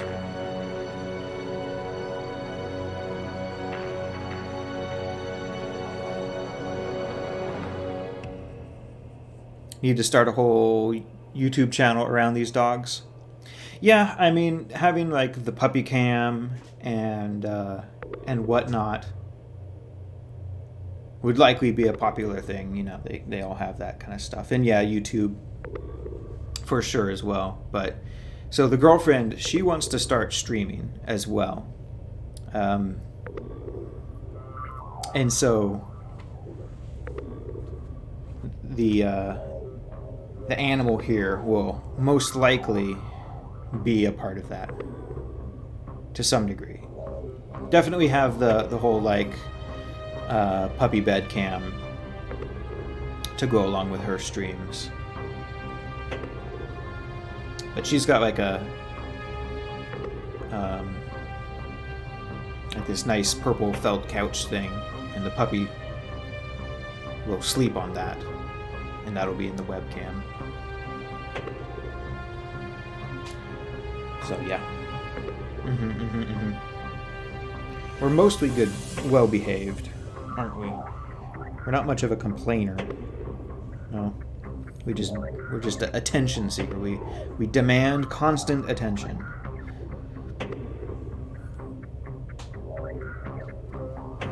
Okay, down you go.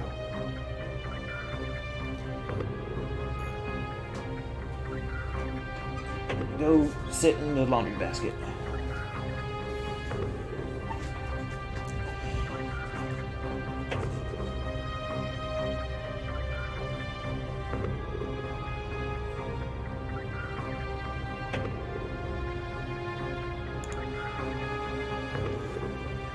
Oops.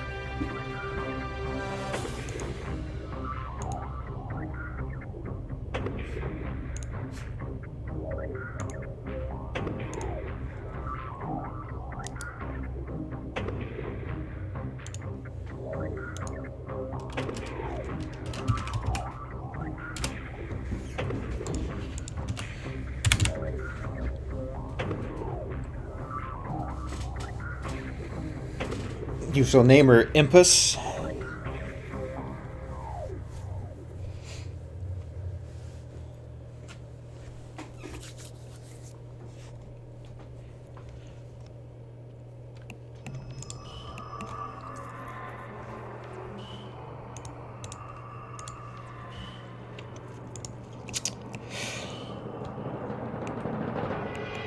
Excuse me.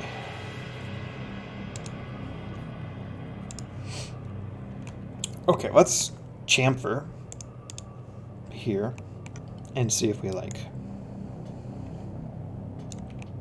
Oh, let's reset the X one first. Then let's chamfer. And in fact, let us only chamfer that.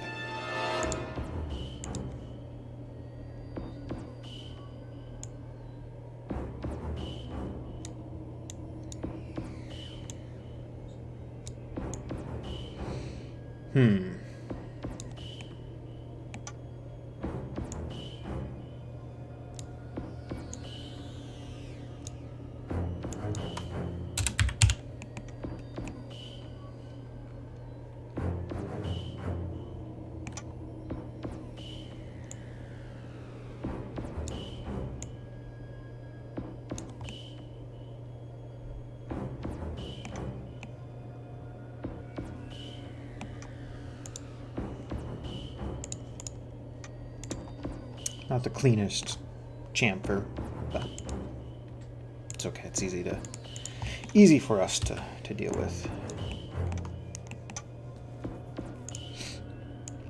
Having that extra random polygon there is fine as well. So I was doing like this.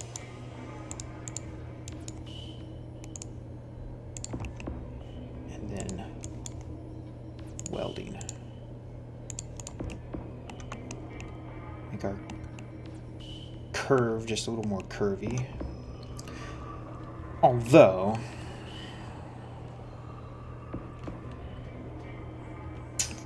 I don't know. Maybe we need more. Like this.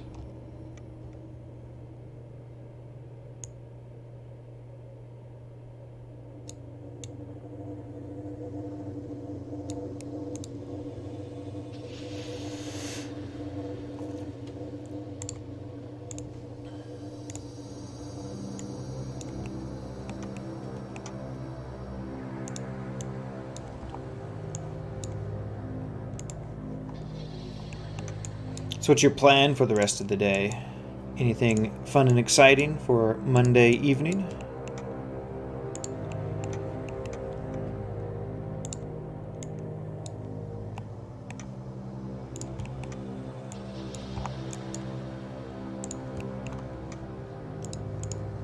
Work.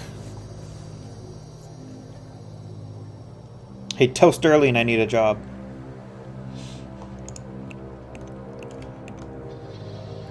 Will game design for money.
Getting ready for New Hampshire. Very cool. Are you getting ready for the full move? Or are you just gonna hang out there for a while and then move in?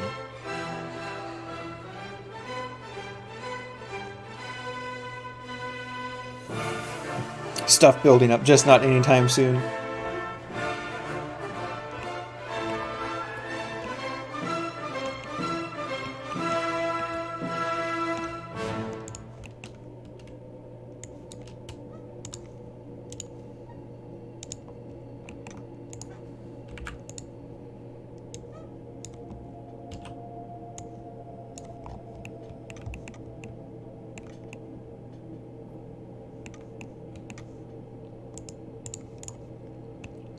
Alright, I think our wings are pretty well and done here. This wing, at least. This big wing. I think we need some stuff on the inside, some connection points, maybe some support struts, other than these.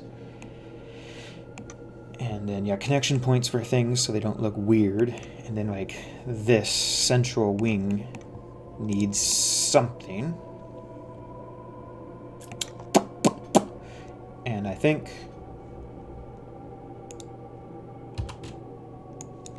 we'll be looking pretty solid.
Something like this.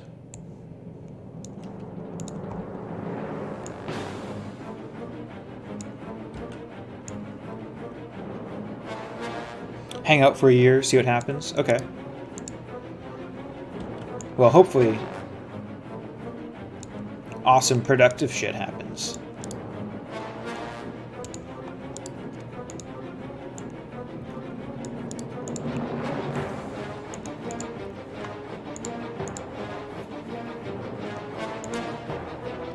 And perhaps being in the The command center itself will facilitate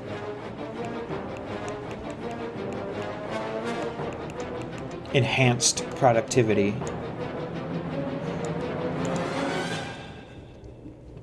If you foresee staying there for a few years, then you'll do a full move. Otherwise, it's a long work trip. Fair enough.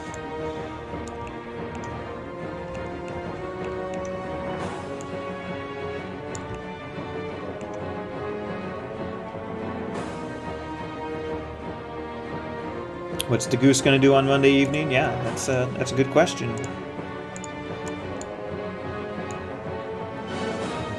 Watch videos of geese, of course.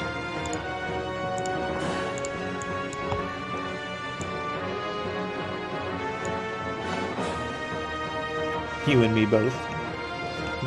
Command center, yep. Imagine how badass we could make it if we had our own like development studio space.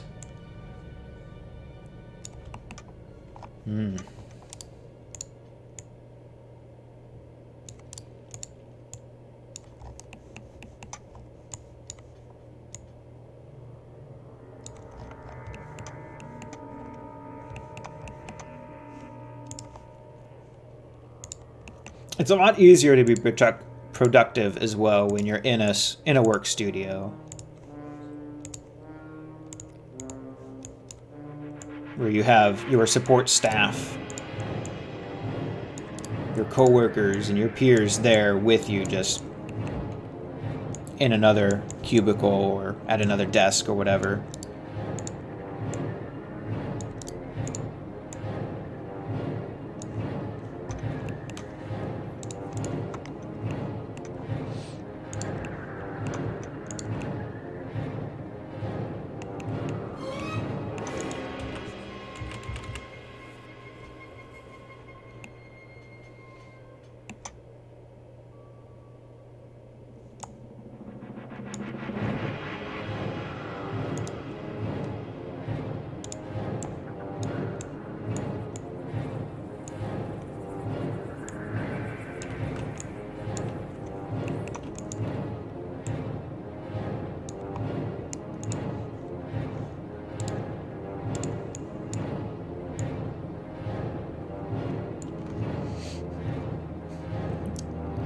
Find a cure to headache, relax.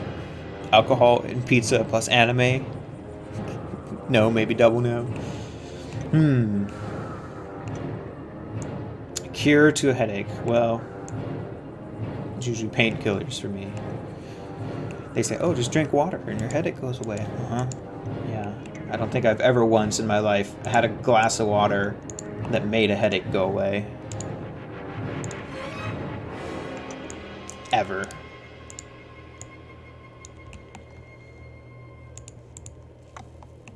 Tea and coffee, though.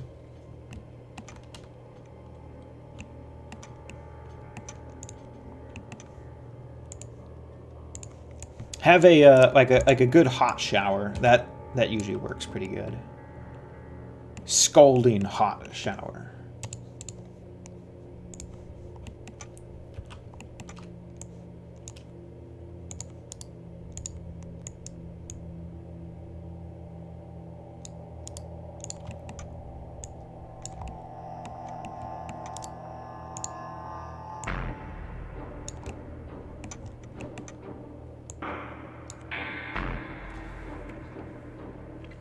You're 50-50 on being in workspace with others. Right, yeah. So like when I see those development studios, I don't like the whole like cramped cubicle on cubicle look or way. I mean, they do that for space efficiency because physical space costs an enormous amount of money, especially these days. But like I don't like that. Like I don't mind being in the same general work areas people. I think that can be really useful and helpful, but definitely like each developer with their own private space within a greater combined work area. Like if each person had their own room. Weed, pizza, anime, cure for headache. It is day 5 of no weeds.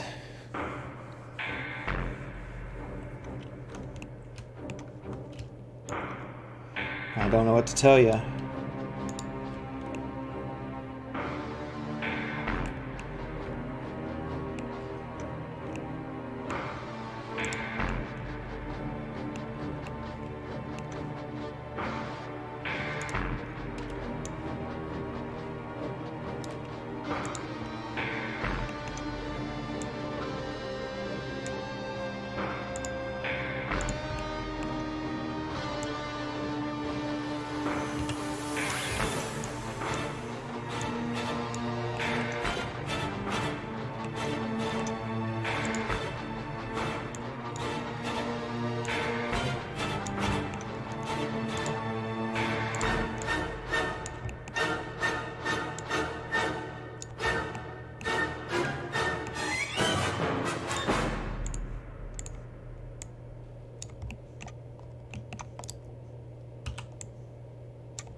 Just trying it out.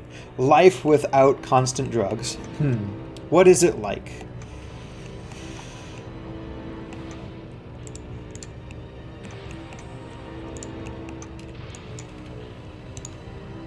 How does it feel?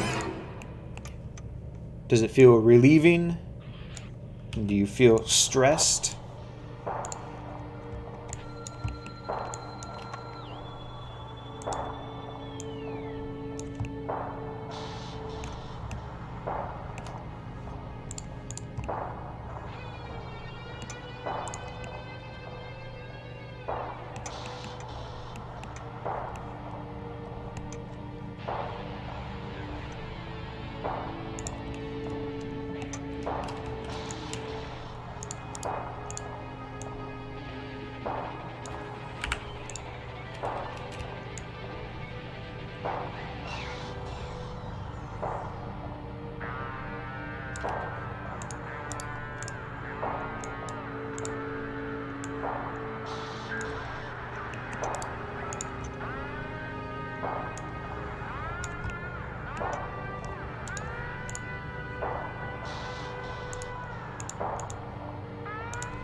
Okay, we need to add some weapons, maybe some down at the bottom there.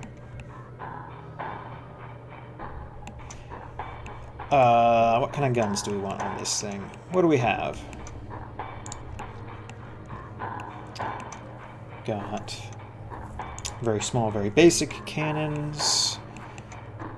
This might be fancier. Whatever this is.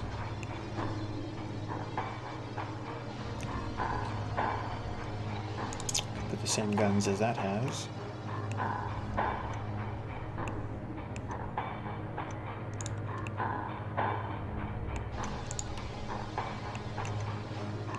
Steal one of these.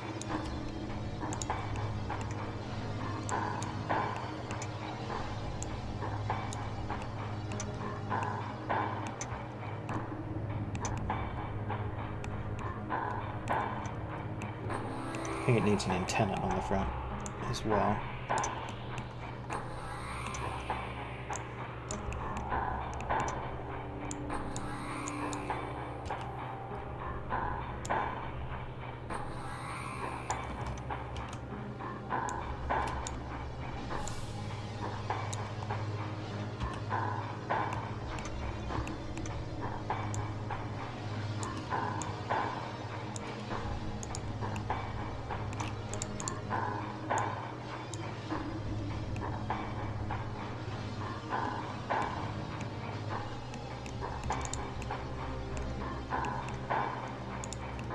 Going to get more than just that, but I want to stick an antenna on here first.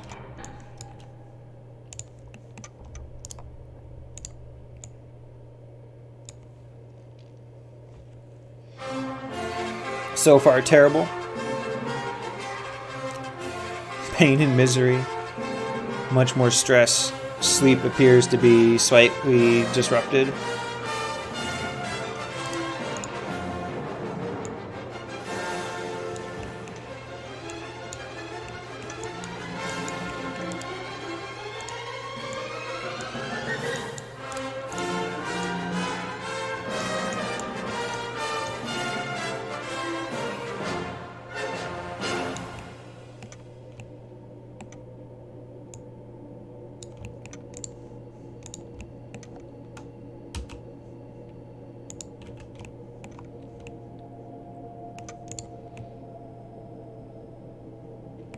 Not 100% happy with things yet, but we're getting close.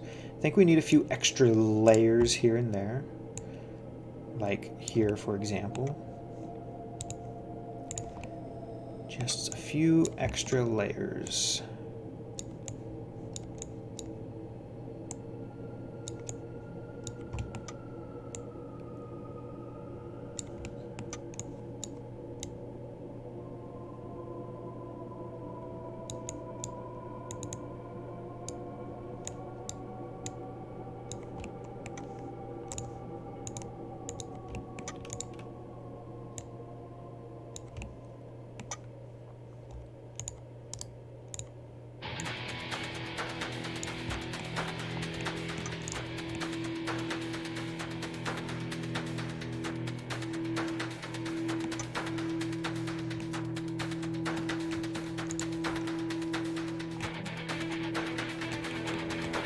And something down in here. Could give it a big gun. Maybe.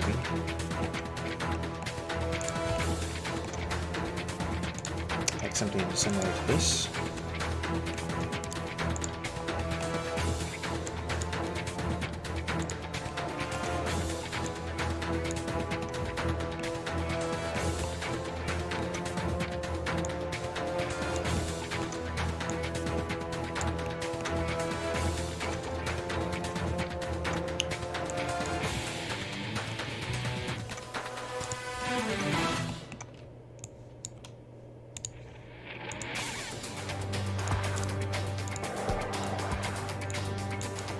And welcome back.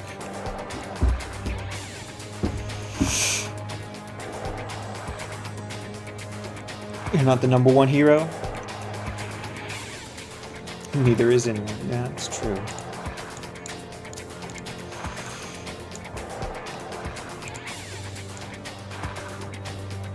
Getting close. We're getting close.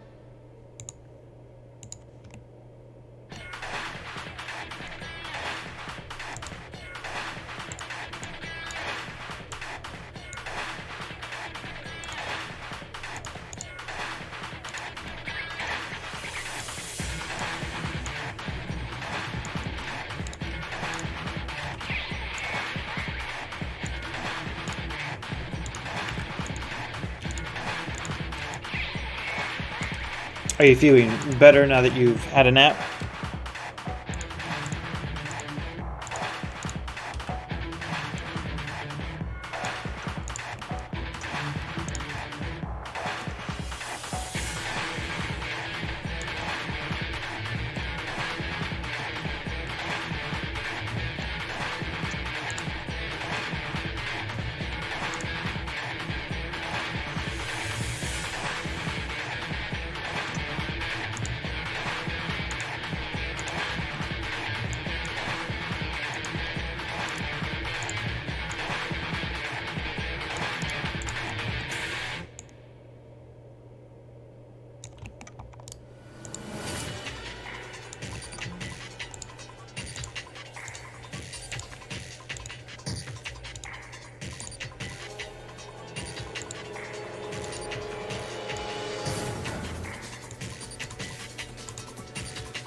What the fuck?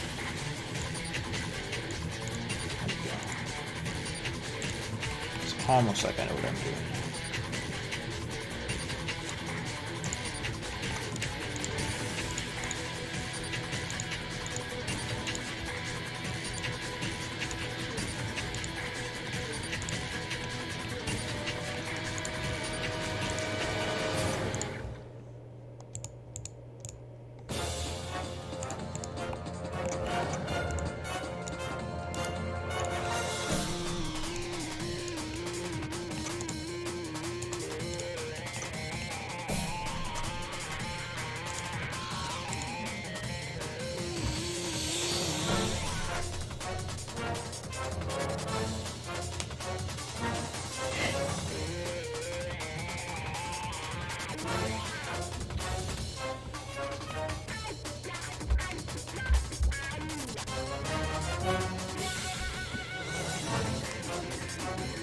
The soundtrack, what is this song? This song right now? This is the Earth 2150 soundtrack. An excellent game from the year 2000. One of my favorite RTS games, classic RTS games. There are several games in this series. Earth 2140, which was like a 2D Command & Conquer kind of RTS. Earth 2150, which, here's the soundtrack we're listening to currently. Which is 3D and very good. And then there's Earth 2160, which isn't nearly as good as 2150, but still has some neat ideas.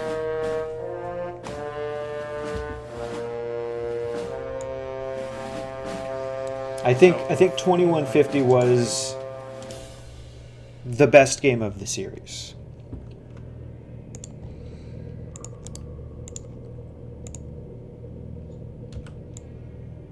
I could play them on here at some point, if that's something anyone cares about.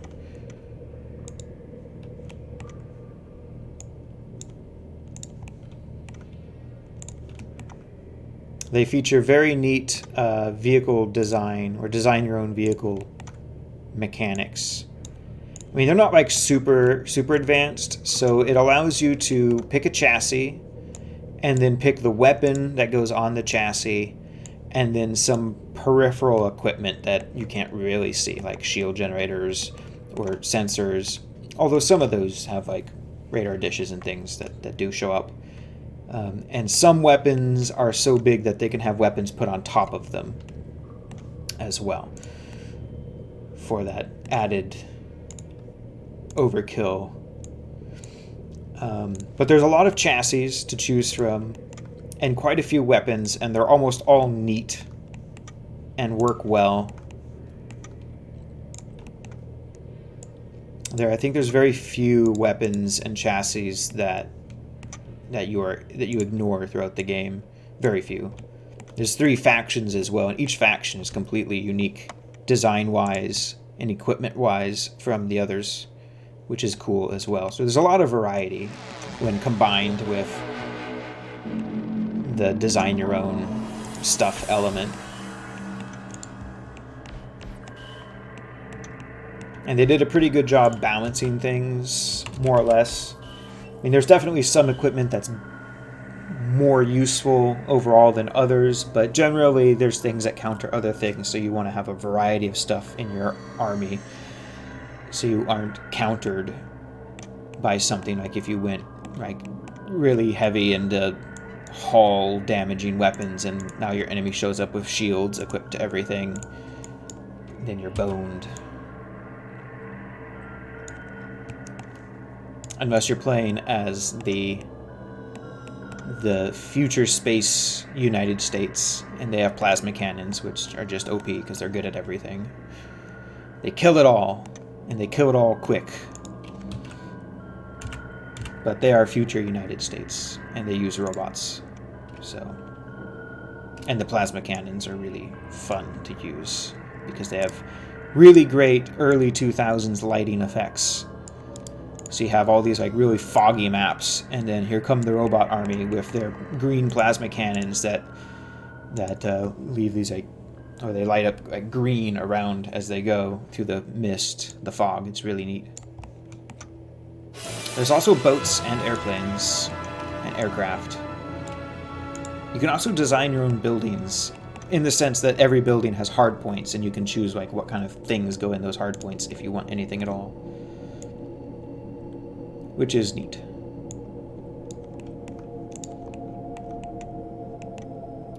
Well, I think we're pretty close to being done with the design phase for the ship. We might end up scaling it down slightly so it's a little less big, but it kind of comes off as a big ship. Well, big relative. It comes off as being fairly significantly sized for a small ship. Part of our difficulty with it is that really there's only one small area for crew and cargo and whatnot, and that's this. And the rest of the ship is just this like giant infrastructure of wings and pylons and antennas and things, with only this one small central area where these 3 engines are. Although, it doesn't have to be giant. This central area can be smallish or smaller if we want it to be. Like we could, in theory, scale the whole thing down by maybe 10%. I'm not really sure how big it's supposed to be. I don't know if it has cannon size. It's not mentioned anywhere if it is, but looking at it in relation to other things as it is now,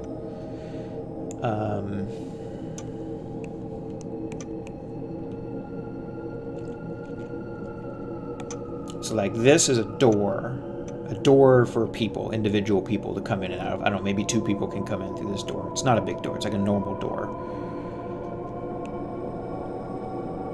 And so this ship, it's large in that it's got room for like a cockpit and like living spaces, you know, like Millennium Falcon kind of infrastructure inside this central area.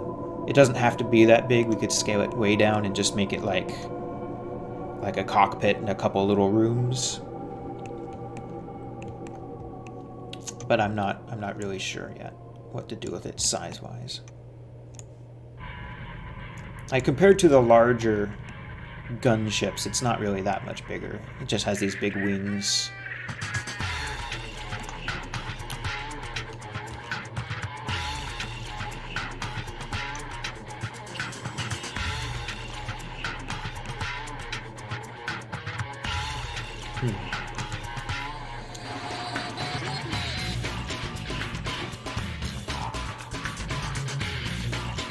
Intriguing hand gestures, yeah.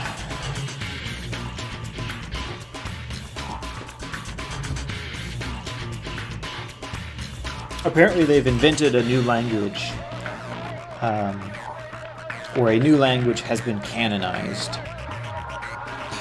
which is like a language where you touch people in various ways. It's like an alternate to sign language for people who are deaf. or can't see, or blind, or have some other sensory impairment.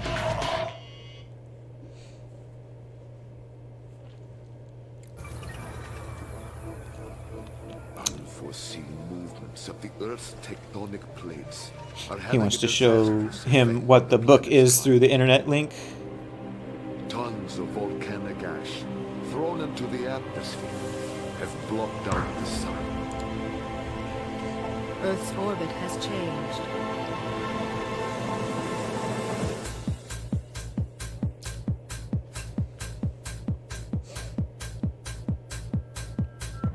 What kind of #1 hero doesn't buy their janitor a New Year's gift? Minmatar vibes from the ship? The final extra ship has been completed. Maybe. I am a Minmatar fan. I was a Minmatar player back in my EVE Online days, so I'm sure that their designs have influenced me to some degree. So I always liked their ships. Not every ship, but most of their ships were pretty aesthetically pleasing to me.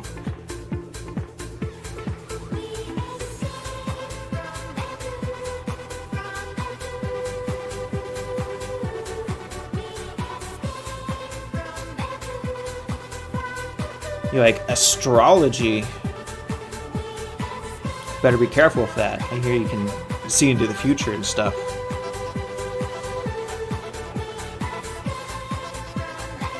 You quit, you're gonna go and join the League of Villains now.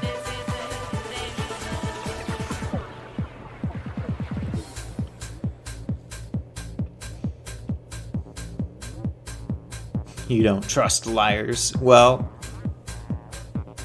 yep. Yeah, I'm sure I've mentioned it before. Work has begun on the docking station.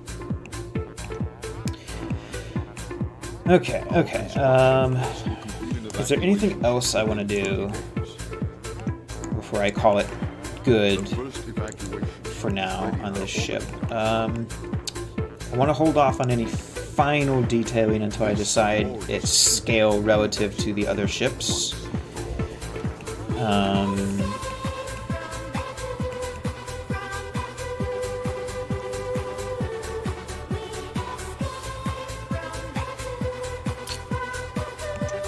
Probably use something down under here, but I'll wait on that. Don't want to go too overboard. One issue that we do have, I think, is we need a couple of clusters of high detail to draw the eye into, because we're pretty busy and our busyness is fairly well distributed over the ship, and we don't want that. We want clusters of busyness and clusters of relaxation area for the eyes. You're a huge fan of astrology? Well, astrology is pretty interesting and has had a very interesting and colorful history. And there's a lot of like really pretty art and design work around astrology and like the new agey kind of stuff. And it's an interesting conversation starter too, to have like astrology books and tarot decks and whatnot. Two family members arguing in the next room cranks up the headphone volume.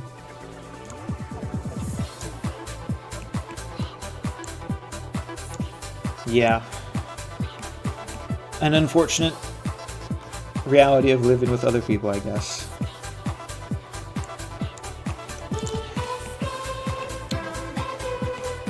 Alright. But I think we're gonna call it good for now on this ship. So we'll stick it over in our line, wherever it belongs. What am I doing? I'm doing length, which puts it here.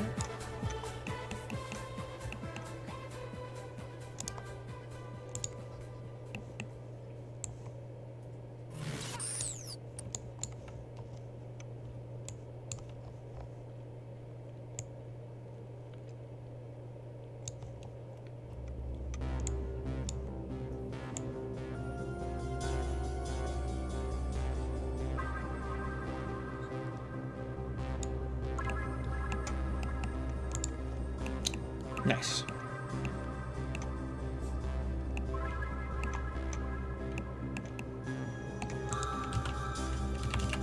Alright, I will be back in a minute. I think the girlfriend's about to get home. So I will return shortly.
Two family. Where am I at?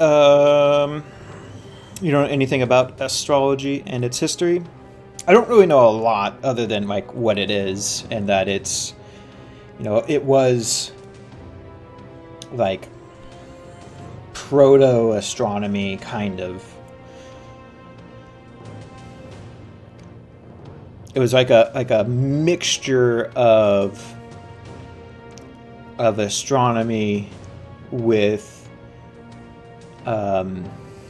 religious aspects and spirituality, and trying to glean greater information out of astronomical events than just science, the science of astronomy. Tarot is godly. You want mine done one day?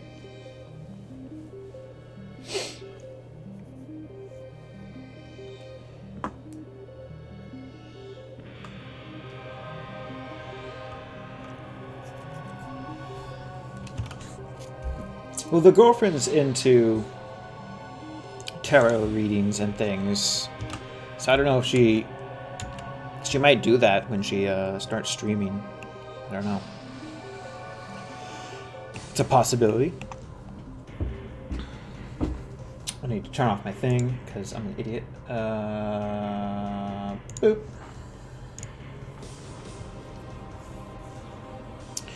Okay, well, what is it? It's 4:30. Girlfriend's probably going to get home soon. We're going to need to take the animal for a walk and then make dinner. And she might not be in a very good mood because apparently the company she works for just told her that it's going to be 10-hour days for the next 4 weeks. And she was already complaining yesterday about not having enough time because of all the time spent at work every day.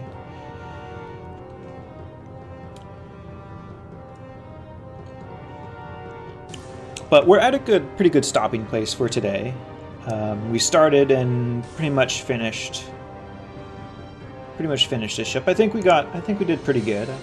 I think we've more or less captured its essence. And again, we might add or subtract some detailing once we finalize the scaling and make little adjustments here and there. But realistically, in the grand scheme of things, being such a small ship, the thing's not going to be seen from probably much closer than say this on a average. So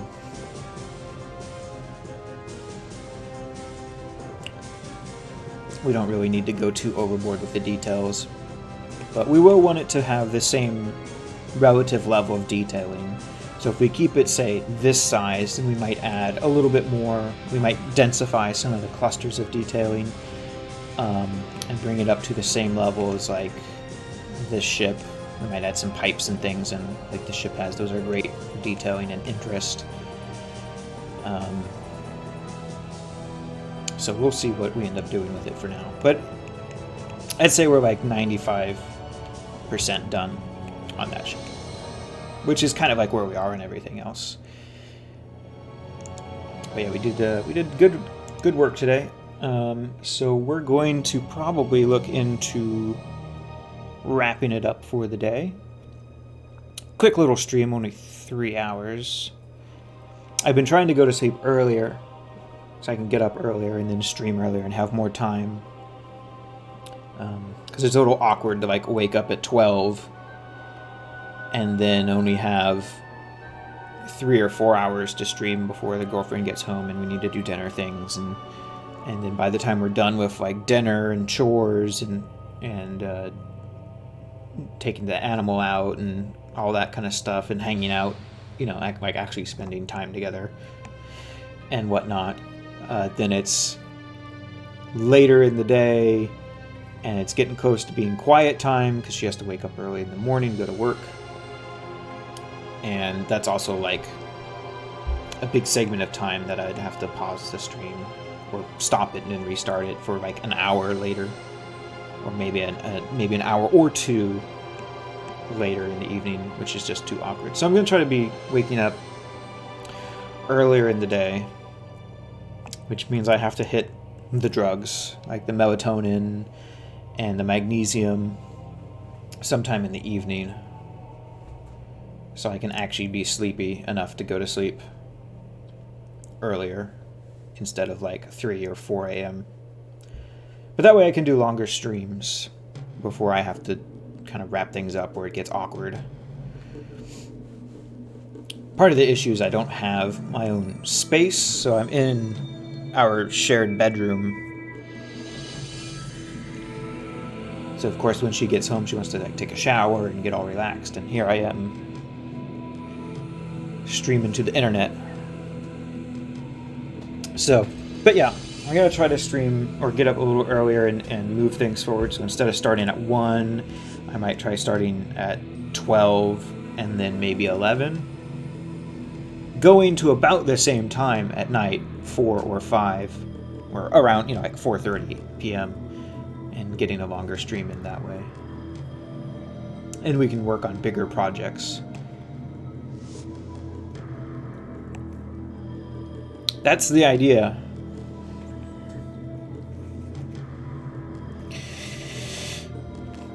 Tell her to do your reading so you know what your New Hampshire future is. Well, maybe we can work something out.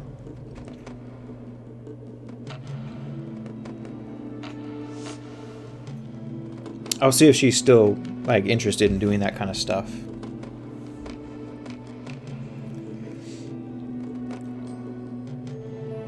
You should actually be streaming. Take too much magnesium. I made that mistake. I don't know what happens if you have too much magnesium. I take 1 tablet about half hour before I want to go to sleep, along with a melatonin tablet. Although this is a new experiment. I don't usually take those, but in order to adjust my sleep schedule, I need to, because it's very difficult for me to wake up in the morning earlier, and it's very difficult for me to go to sleep earlier. So those both being true make adjusting my sleep schedule back extremely difficult without some sort of supplements to facilitate it. It'll loosen up your bowels. Oh God. Well, I'll be sure and keep it to one recommended dose per day. And not only do your bowels get loosened, but also it liquefy everything in them. Oh God. Wonderful. All right, who's online? We'll raid over to somebody. Who do we have? Do we have anybody? Nobody I know is online that I care about.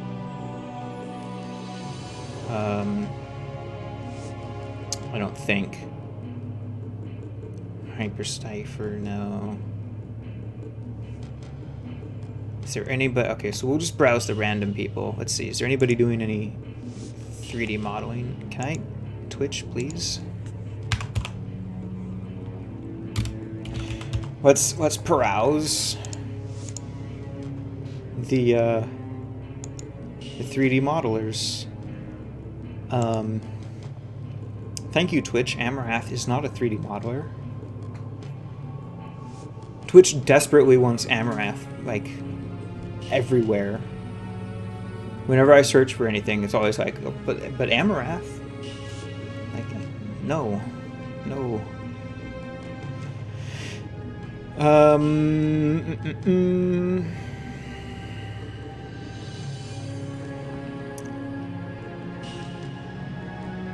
Mostly character artists, which is like a dime a dozen. I want someone doing something different.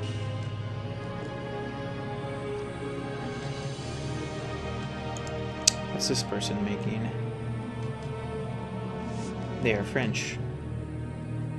They're making a lightsaber. Do they speak English? They do speak English. We'll raid them because they're doing something related. Star Wars 3D modeling. Okay. So anyway, good work today getting that ship done from start to finish, more or less. We will return tomorrow, more than likely, for more. Maybe we'll texture something tomorrow. I don't know. We'll see. I don't really have any like concrete plans. Maybe we'll mix it up. Maybe I'll play a video game all day. Maybe we'll do like Breath's Edge or Panzer Corps or something. I don't know. We'll see where the winds take us. If you want to see anything in particular, throw me a suggestion on Discord. Otherwise, it'll likely just be 3D modeling or some random game, I feel like. So thanks everybody who stopped by today to chit chat. Why? What?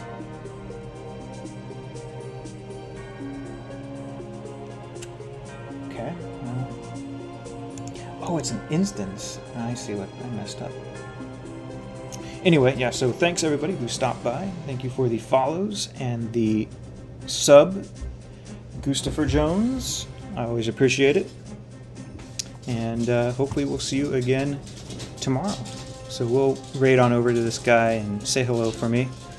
And enjoy his lightsaber he's making. Looks pretty neat so far.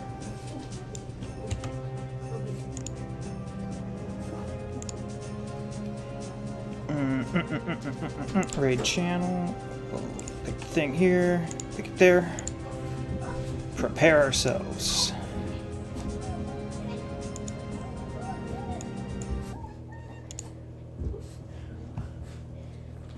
Alrighty, off we go.